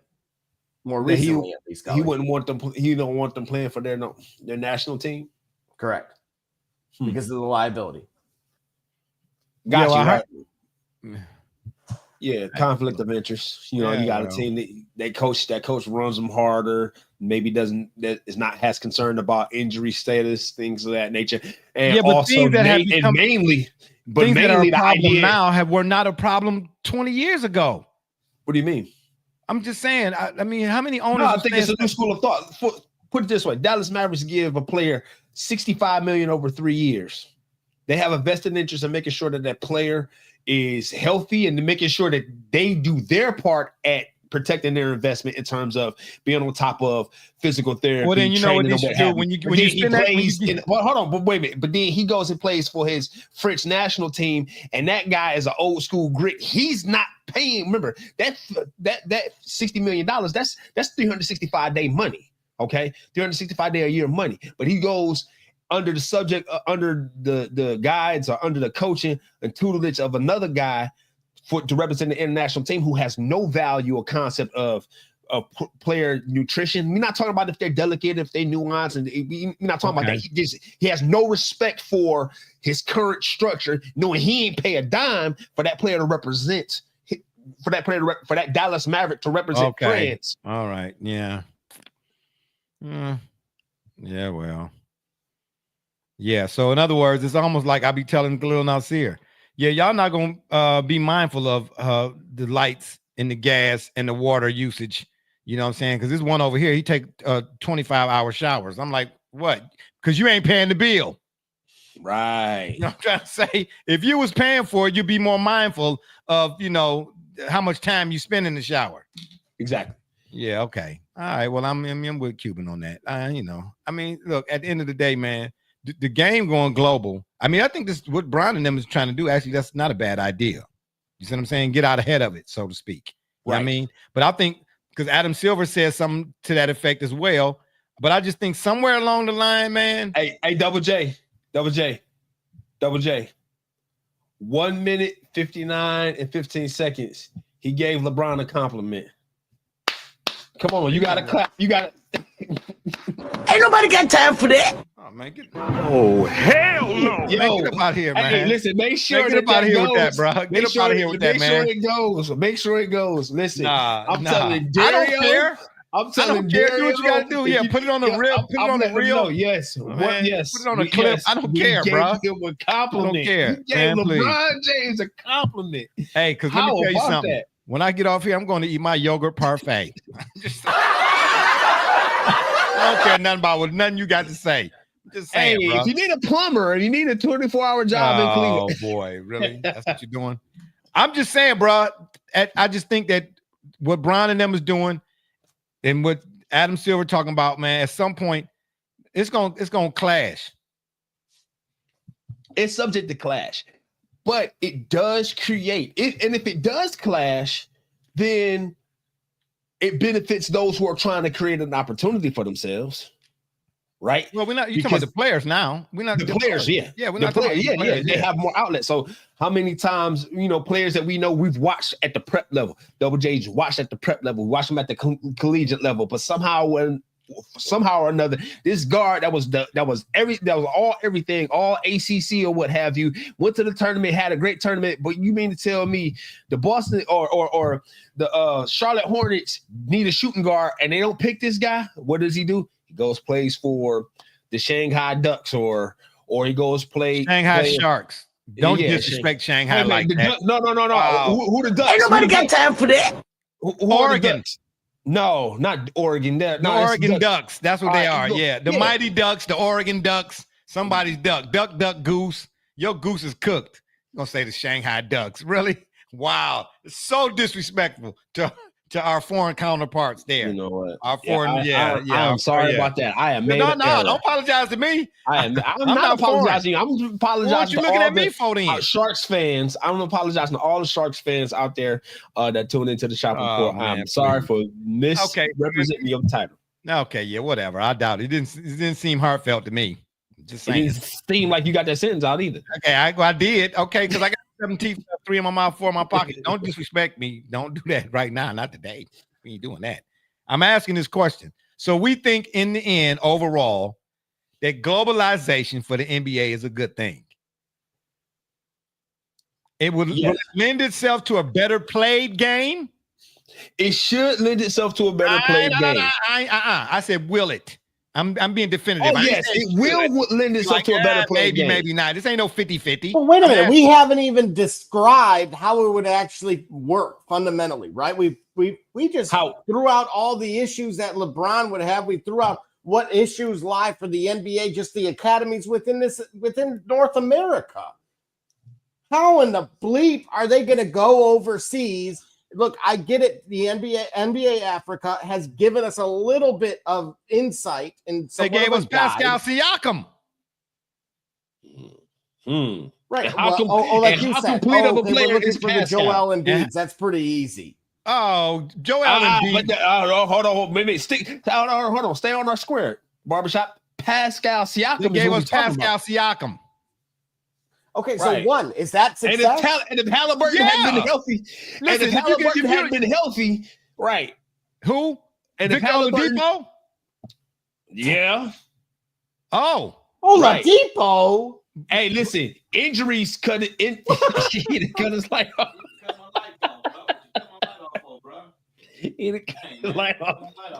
Hey, bro, that's what's up, man? Why you cut my lights out, bro? You see, he said Oladipo and the lights went out. Man, wow.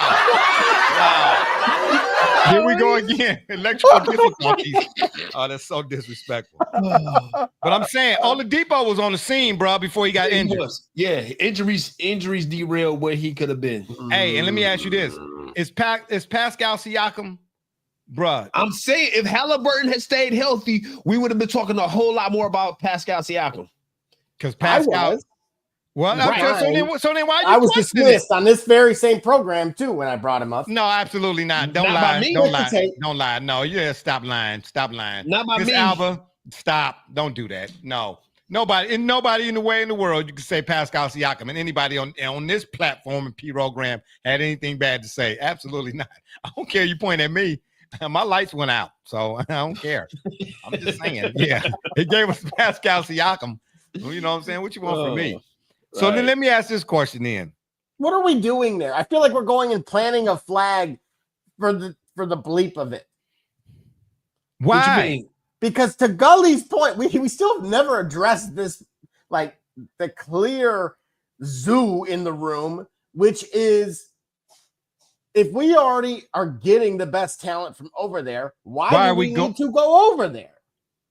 Because what happens is because money, first of all. Yeah, no. Why are we not getting the money now? Because there is a marketability issue. The best talent is coming from some of the best talent comes from overseas, or the best talent comes from overseas, but we don't know who they are. And in the microwave attention span. Whoa, why don't we? We don't, bro. All right. Look at the draft this year. How many of those international players did we know of? Who name them? I didn't even know none of the American players. So I'm out. So we're doing all this because Joker got drafted during a Taco Bell commercial. Absolutely, because Joker got drafted during the Taco. He's a generational talent. Let me tell you something. If Joker was Zach Edey, we would know exactly who the heck he was. Did we know who Tony Kukoc is? What's preventing us? We didn't know who Tony Kukoc. Hold on. Pause. Time out. I'm just saying. We did not know who Tony Kukoc was in 1992. He's trying to Tony Kukoc this. No, we didn't. That's the whole point. We didn't know who Tony Kukoc was in 1992. They brought that up as a blip. No, we didn't. Jerry Krause did. So much that Michael took it personally. Okay, you're talking about you see him and Scotty punished him too. And you're talking about the guys on the floor who knew who their teammate was about to be. My dad worked at PPG in 1992. He's a big Bulls fan. He didn't have no idea who the hell Tony Kukoc was. Yeah, I didn't know who Tony Kukoc was, and I was really into basketball back then. And so as transformative as those players are, and because attention spans need to be short, the NBA's globalization, knowing that they're getting their players over there and they're going to continue to do that because we cited developmental concerns here domestically, they're going to have to get us a way for us to see the next big things, the next big names coming up. Before it come over here. Because domestically, we have Kentucky, Duke, North Carolina, Syracuse, but now wait Florida. Wait a minute. We have those names. We don't know. Gully, I've told you who Karim. I described Karim Lopez. You did. Who's a lottery pick coming in to us, playing in New Zealand today. Now. Yeah, but Double J. So exactly. So how many of those New Zealand games are going to be? So imagine if you had them New Zealand games with some type of NBA international logo we were at the watching bottom right corner, weren't we? It was on NBA TV. Yeah, but Wemby was like a generation. He's a generational talent too. Let me ask you this: the guy you just mentioned, take a field mic, so to speak, and go downtown Detroit and ask anybody. Just ask them, do they know who that guy is? They be like, "Hey man, the dude that's there." Exactly. But ask anybody who Wemby is. Might be somebody's cousins. Right. Exactly. Right. But Wemby was put out front, bruh. Right out the gate, man. You know what I'm saying? He was already getting shine. NBA shine while he was over when he was 17 or 18 or whatever. Because he's 7'6" and he moves exactly. The way he does. Exactly. He was like a sore thumb type of dude. He stood out. Right. But it's like Manute Bol with KD's handles. Oh, yeah. Well, okay. I'm glad you didn't say Sean Bradley. But anyway, yeah, like that. But Double J, the thing what I think the international people are saying, hey, you know, y'all getting all our players, and that's fine. That but y'all not gonna keep showcasing our players on y'all soil, right? Hey, listen, I want Joker to play bring an NBA game to Serbia, so to speak. They did that. Right. They took France.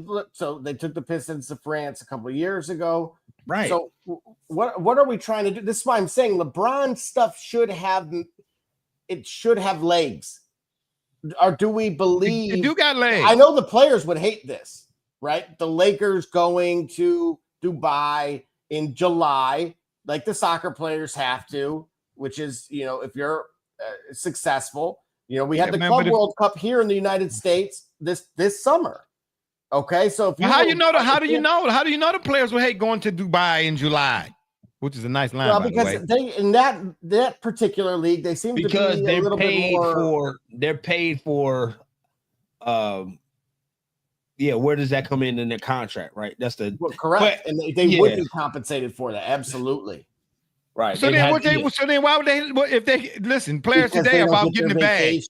And to your point, because it's like NBA Cup, it doesn't mean anything because it's new. No, I think it'd be different. Listen, and to Gully's point, because world champs already, why am I going You're somewhere not the else to world go and champ. This is reiterate right, that I'm a exactly. world champ. You might are have the world champ. you might have world players are on the your world talent, but champs. you're not a world champ until you you are go. the world champs. You are the world Hey, champs. listen, You no, are the you want to world be the world champions. champ? We are not the world. We are. You are the world champions. You are the. All right. So let me ask you.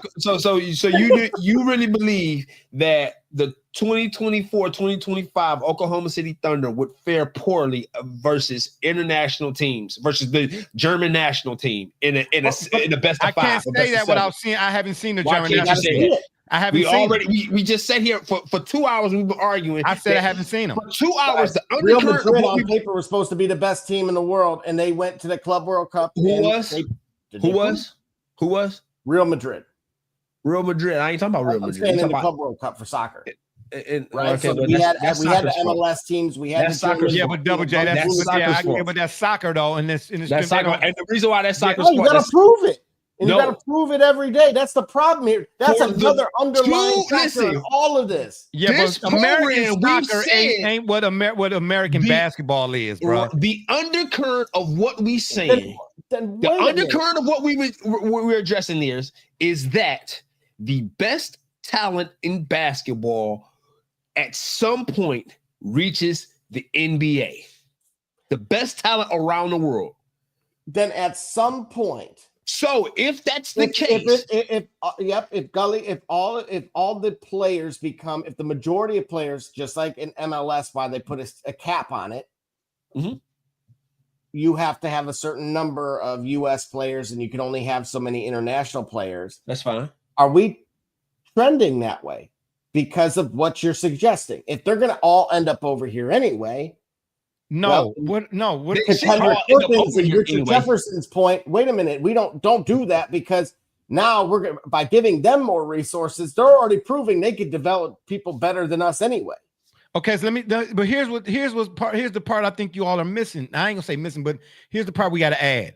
What I'm saying to you is, people in Cleveland get to see Joker, right? Play basketball, right? Yes. How often do people in Joker's country get to see him other than on TV? That's why part of why the NBA is going to go and Brown them going global. The people listen. Oh man, listen, bro. For the same reason that the NFL plays in Mexico City. How many Mexico Latinos, if I'm saying that correctly, no disrespect to nobody, have on jerseys when they show those games overseas in Mexico City Stadium? They wearing the soccer jerseys. I'm trying to.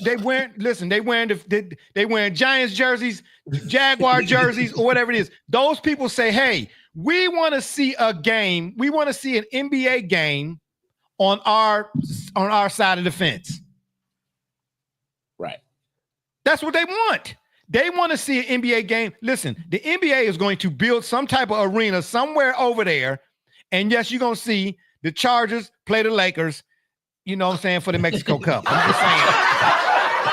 I just don't understand LeBron can play football. LeBron can play football, so he's gonna be over there. You don't understand the point. I'm telling you the point. The point is, it doesn't make sense to go there, Gully. If it's only for the sake of putting a handful of butts in seats for one regular season game. What they're talking about, what it appeared they were talking about, and what even LeBron was attempting to do, and even what KD's talking about doing, which is actually having some sort of Champions League, which would mean, your top four, you have a group stage, and it may end up being the Thunder versus the Pistons, and at somewhere along the way, but at least at that point, you're playing in Dubai, or playing in Berlin, you're playing somewhere not named Oklahoma City or Detroit. And so what I cannot wrap my head around is, why are we going to go dump resources to teams that are already proving, based on your draft picks, your MVPs over the last decade, that clearly they can do this better than we can, when we really need to get a better grip on what the bleep we're doing here, if that's our reality. Well, the reason why we're not better here is because we got lazy and complacent at the craft. It started to be about the cash instead of the craft. That's why if you go, all I'm gonna point out too is, go look at the 2001 NBA All-Star game and compare it to these past three. It wasn't, and them dudes wasn't making the money then that they making now, but they wasn't making chump change by NBA standards, okay? Right. But them dudes was playing against each other because it was a true competitive nature. Like that even the 97 NBA All-Star game had you on the edge of your seat to the end. You understand? Them dudes was actually playing like they wanted, like winning meant more.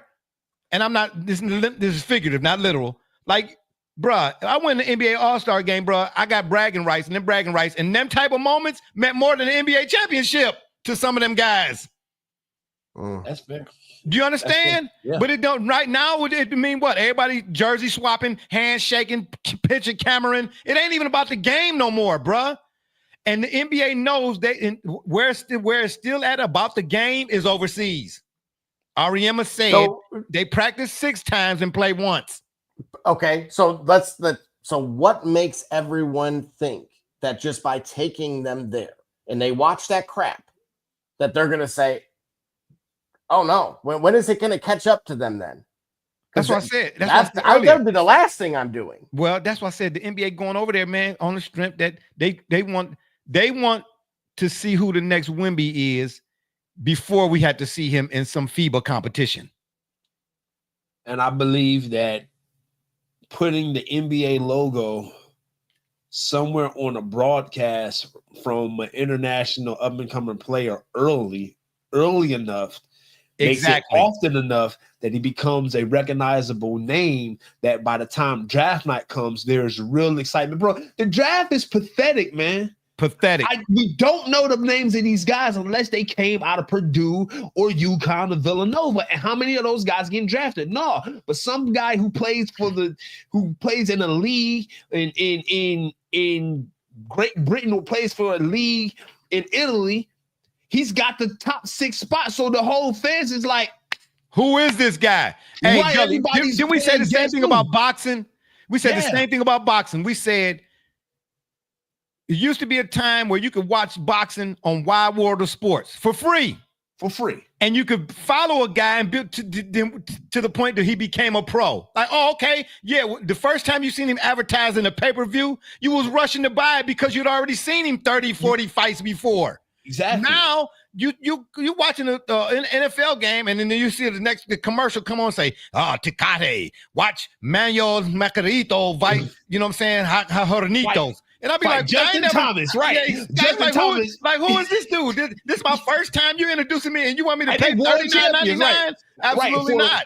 No. On the zone on Saturday for a world championship title fight. Yeah, exactly. And I ain't seen him before. No.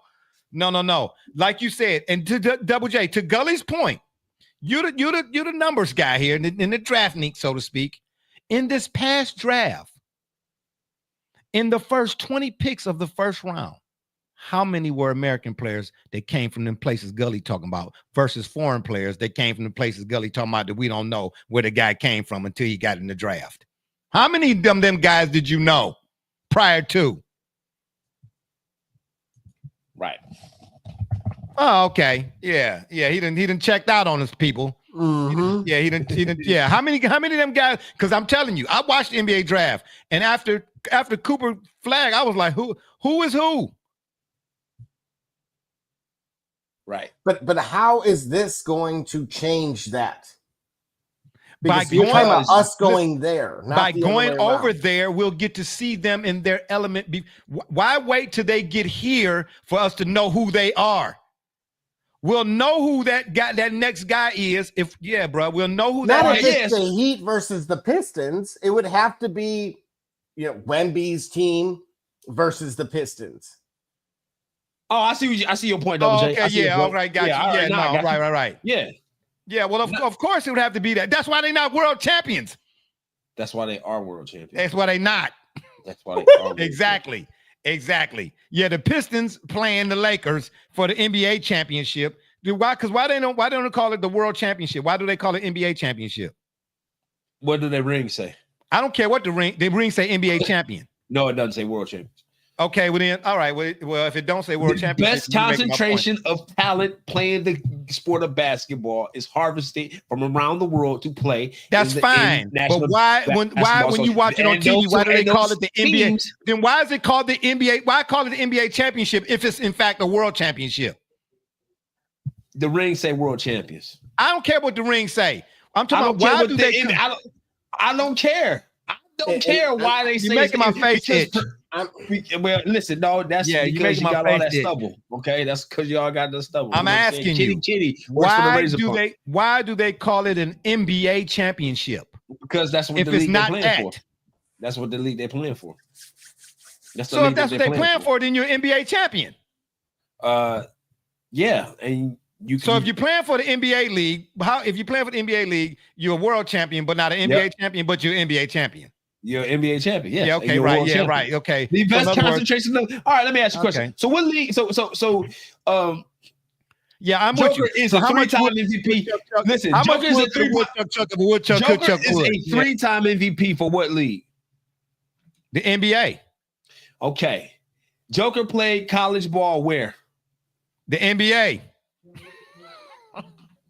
But see, again, there's no global qualification system, right? To With what? FIBA, you have a World Cup, 32 teams, It's fine. national And teams. I keep bringing up, and I stay at this. Champions League clubs compete, qualify via merit. So again, the NBA being a closed system versus. I stay on this Dennis Schroeder point because you guys still have no argument for it.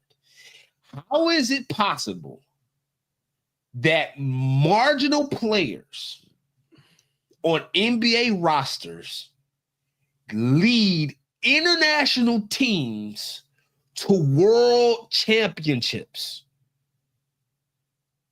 The best player on that roster, they beat the best teams from other regions. So the best, so the it's an assumption.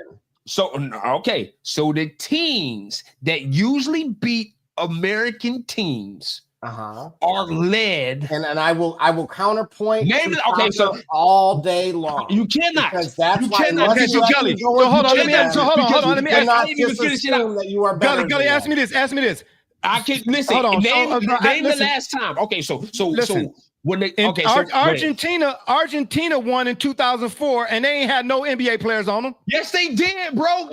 Argentina won in 2004. Listen, several foreign teams won. Listen, several foreign teams won without NBA players. Excuse me, several foreign teams without any NBA players have won Olympic gold medals in basketball. The Soviet Union won gold in 1972, and in 1988, Yugoslavia won in 1980. Before the Dream Team. Additionally, Argentina won in 2004. They did not have NBA players on them.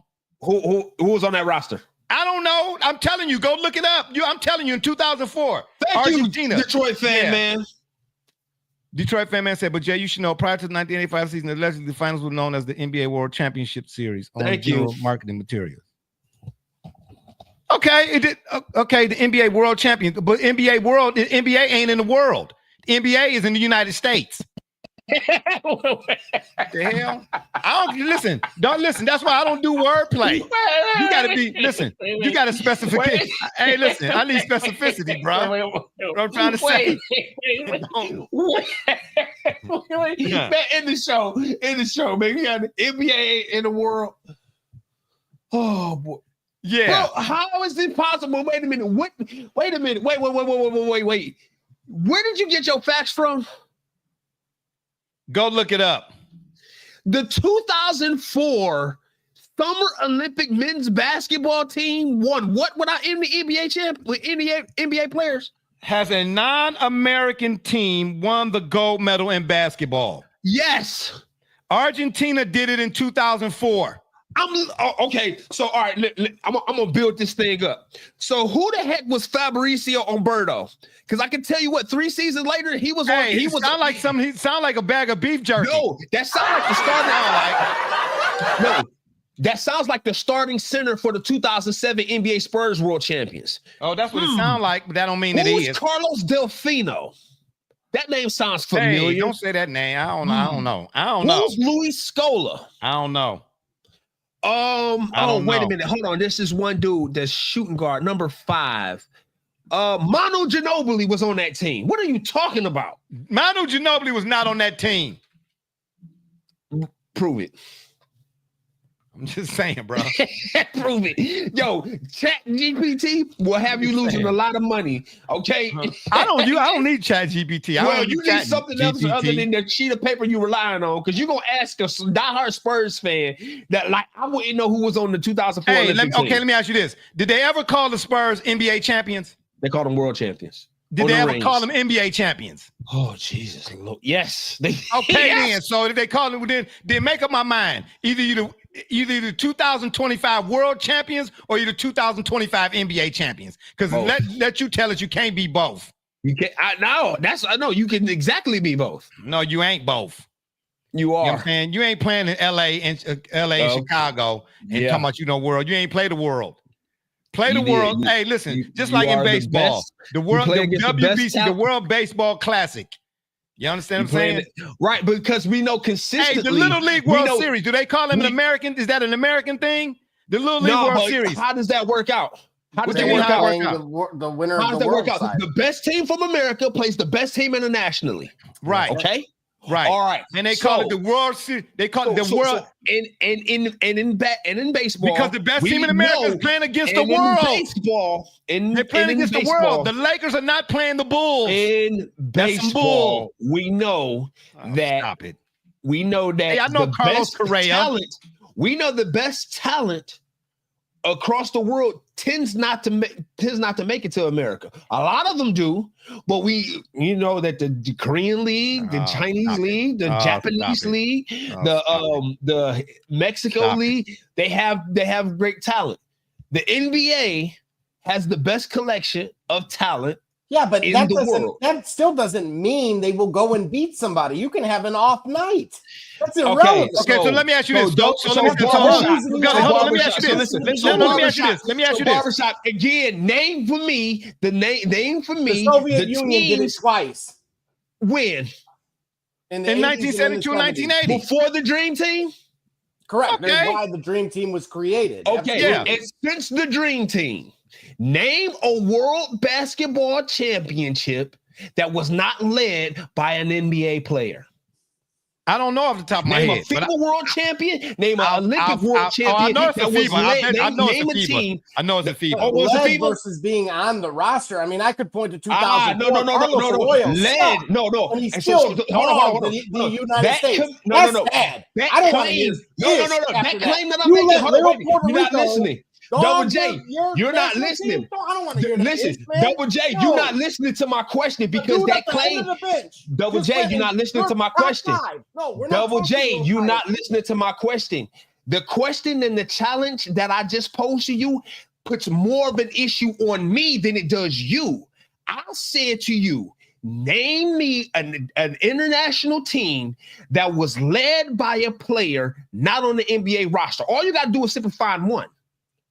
Every time an international team, ain't nobody got time to look that up right now, man. Right, because you got to go through several teams that were led, several international teams that won world competitions that were led by NBA players. But you're asking to find one. That don't mean it ain't one because we can't find one right now. Go find one since 1992. Go find me a FIBA. No.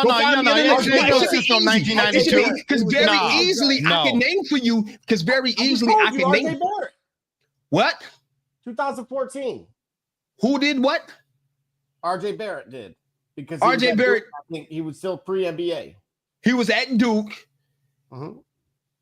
And he won what? Well, that was still with the U18s at the time. Do you understand? Listen, you see how he can't even take look, both of y'all smiling. Y'all both. I'm not smiling. Bro, I gotta go to the bathroom. That ain't no smile. Oh yeah, that's what that nervous one. You gotta hurry him get out of here. Bro, please. Well, cue the call out, bro. Because I don't need to cue nothing. I ain't queuing nothing. I'm about to ask this last question.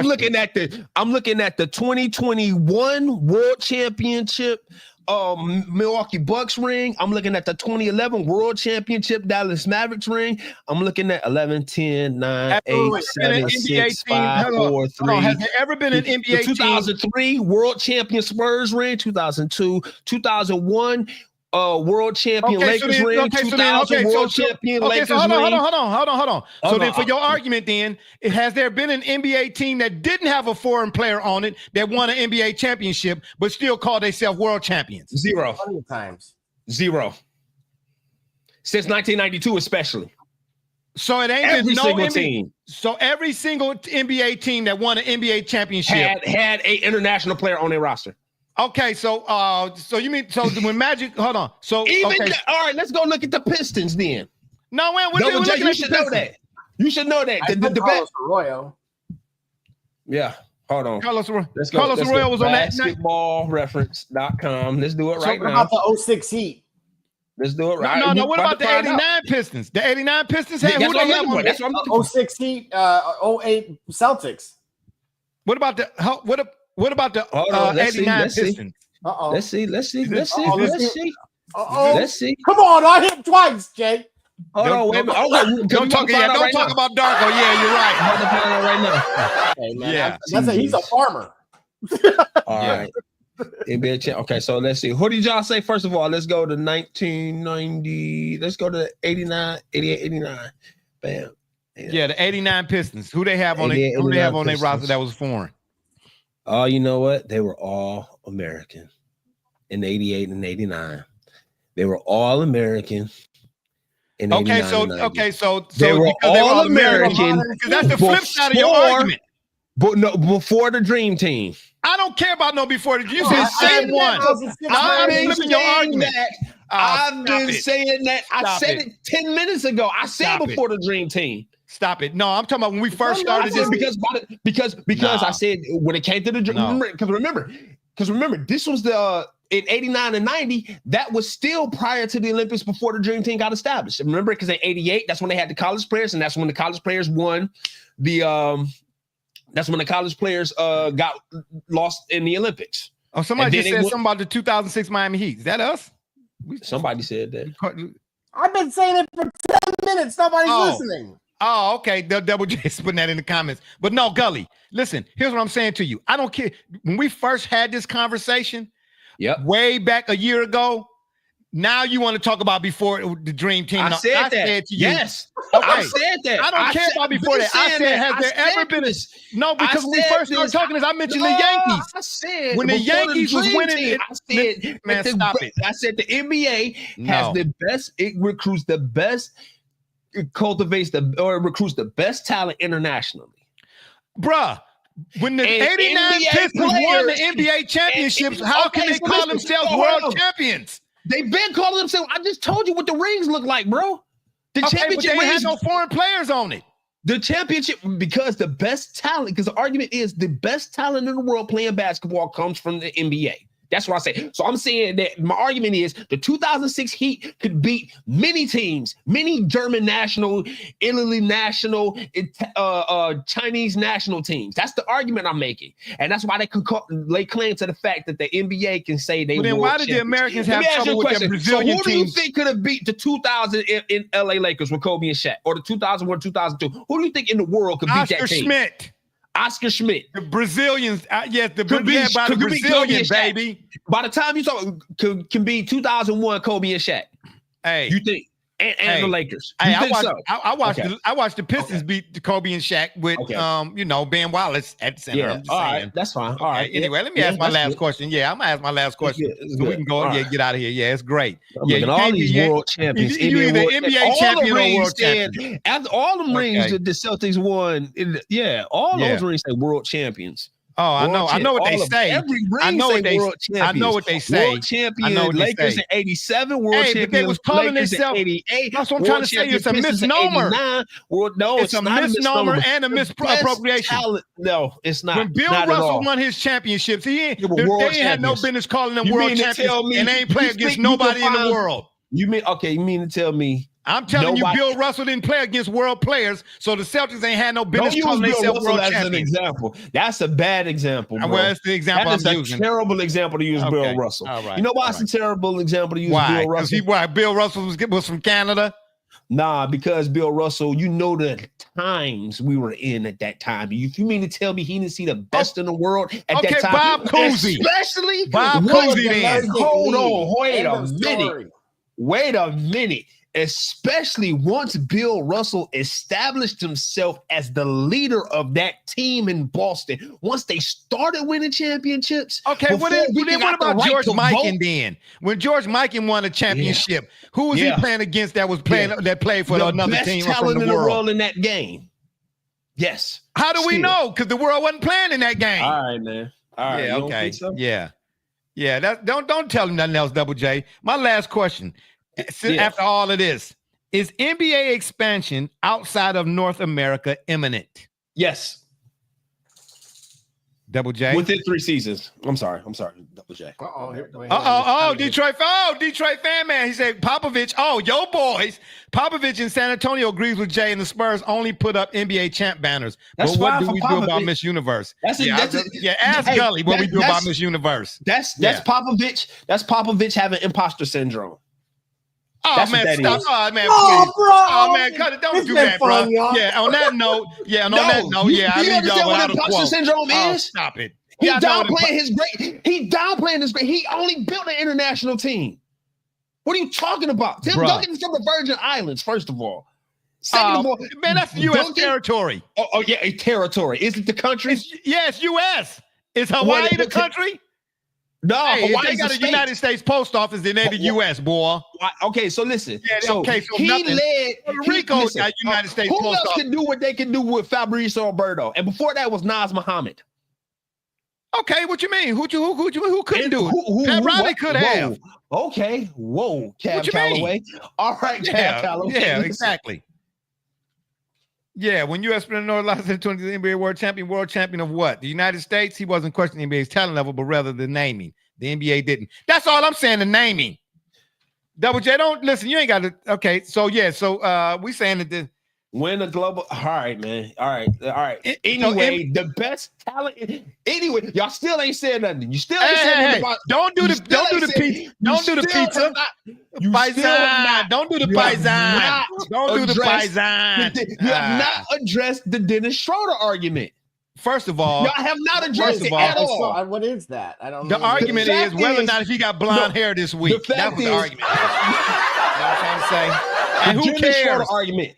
He is a marginal player in the NBA, but he led the German team to a world championship. You only say that, you know why? Because he was a recognizable player. He didn't lead them to nothing. No, he did. He was the MVP of the team. He was the MVP of the team. Why? You know why? You know why? No, you know why? Because they handed it to him. You know why? Because he was paid. There was envelopes being passed around. How was his envelope being passed? How was he paid? How was he paid to be the most important person on the team? That don't make sense. You pay people. You pay people to influence a result opposite of what you want. Because you don't pay people to influence. They know that if you give it to the American, it means it's better for the collective over here. Okay, that's what that was about. That's okay. So a marginal player, and anytime I'm just saying, NBA, anytime Team USA loses, they lose to a team led by an NBA player. Anytime an NBA team loses because they lost because they ain't handled business not winning. That's what I'm telling you. Yeah, okay. No, I mean, to Gully's point about Schroeder, though, whatever, that it actually kind of makes our point for us that winning in the NBA doesn't automatically equal global dominance. No, exactly. That's exactly why you should be calling the globe. Winning globally doesn't mean you have dominance in the NBA, which proves you have the best talent.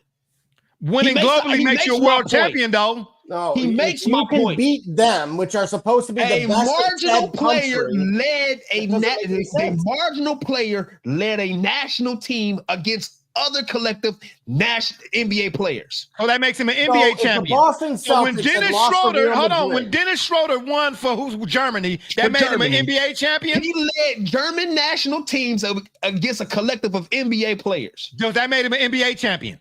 I'm telling you, when you I'm asking you, did it make him an NBA champion? Did it make him an NBA champion? No, it made him a world champion. No. But if one is the same, then the other one should be that too. Did it make him an NBA champion? Yes. Oh, stop it. Yes. Yeah, okay. Anyway, Yes, right. Because absent the NBA player, because you can't name one. Name a time. Name a time that listen.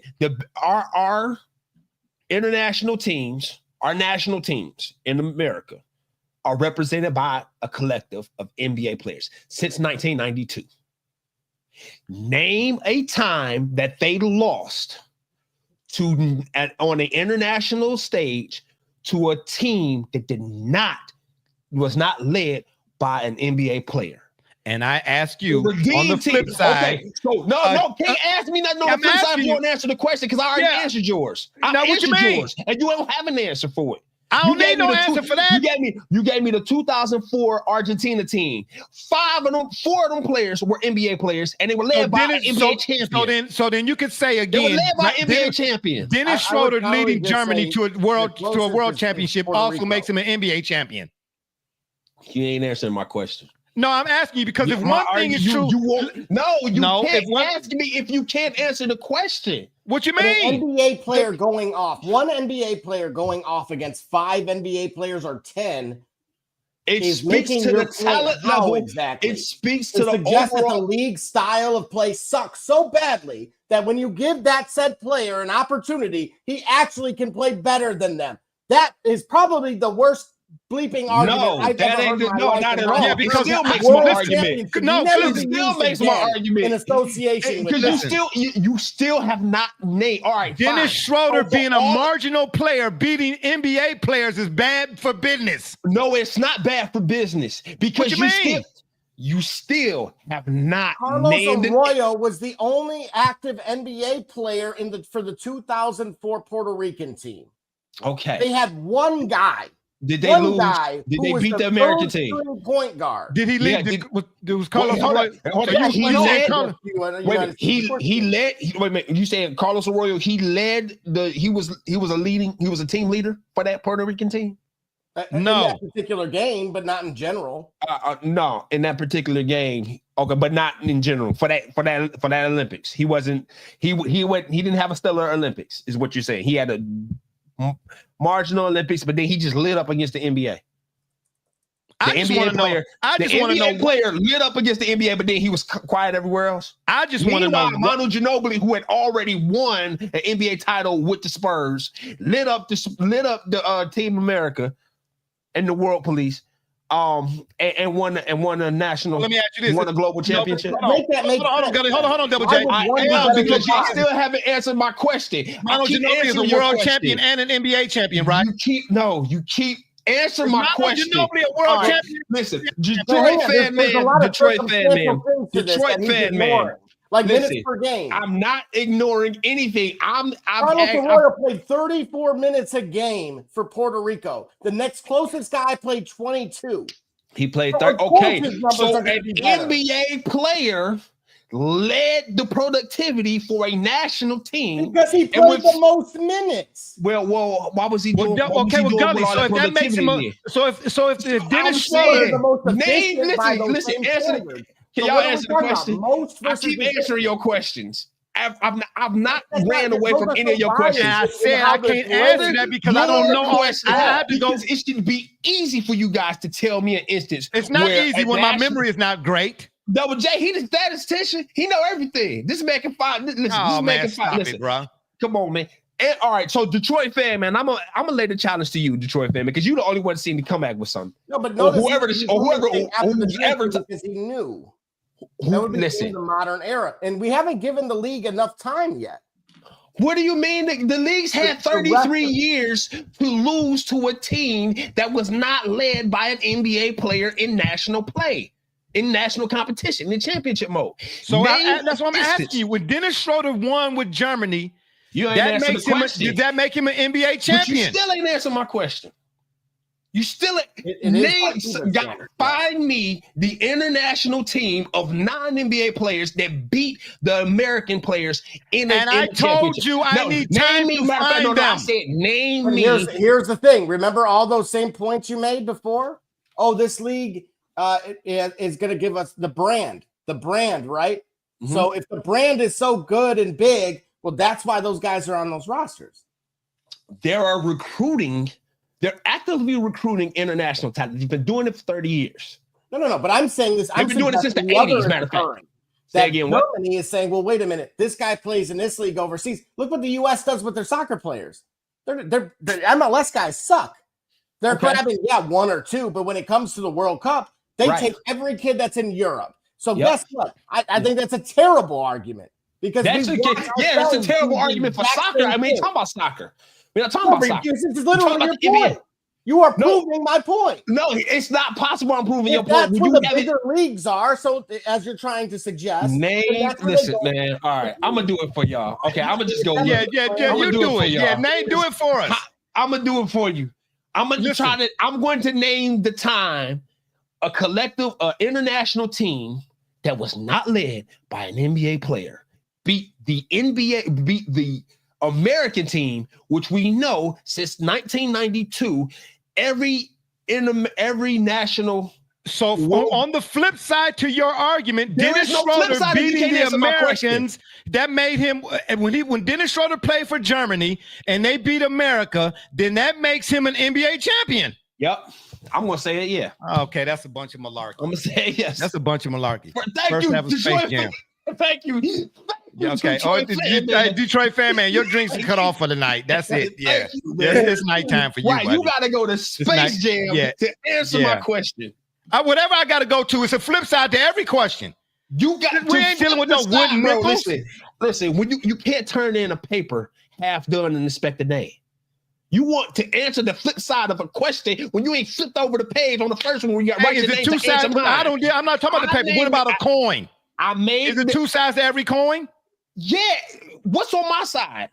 I don't know what's on your side. You need to answer that first. Get identified because I didn't make my apparently let you tell it. What's on your side is on the same side as the other side.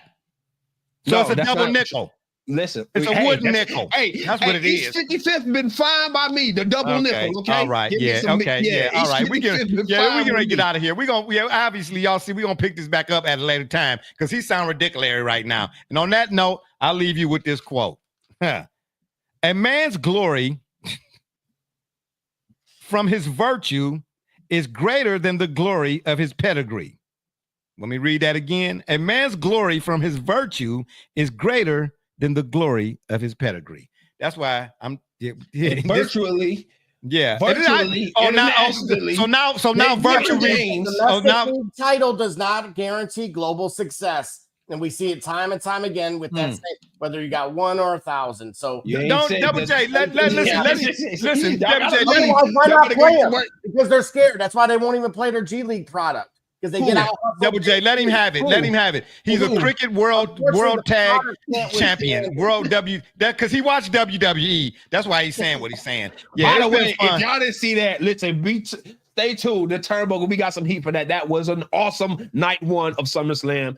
We will be talking about it very soon. Okay. Well, anyway, yeah, on Mondays, whatever time that he decided not to be a world champion because he's in the NBA. It's been fun, but we got to run. Don't forget to check us out Saturdays, 9:30 on the PM side, or on Facebook, Twitter, Instagram, the shop's fan page, and of course, YouTube. Make sure when you're over at the tube, you hit that subscribe button. We'd be much obliged. And TikTok now or something to that effect. I have no idea. I can't keep up with all of this stuff. And if that don't work, y'all can Google it. For my dudes, Be Rich, Double J, D Gully, and all those who follow and support us, we say thank you. I'm Barbershop Jay, and you've been listening to the Shop Report. And remember, the next time you want to know what's really going on, become a world champion in the NBA. Yeah, I knew you was getting ready to say. Yeah, come to the shop, man. Walk-ins are always welcome. Yeah, because I'm just still trying to figure out how Dennis Schroeder is the NBA champion when he was playing for Germany. Yeah, okay, anyway. Yeah, we out of here.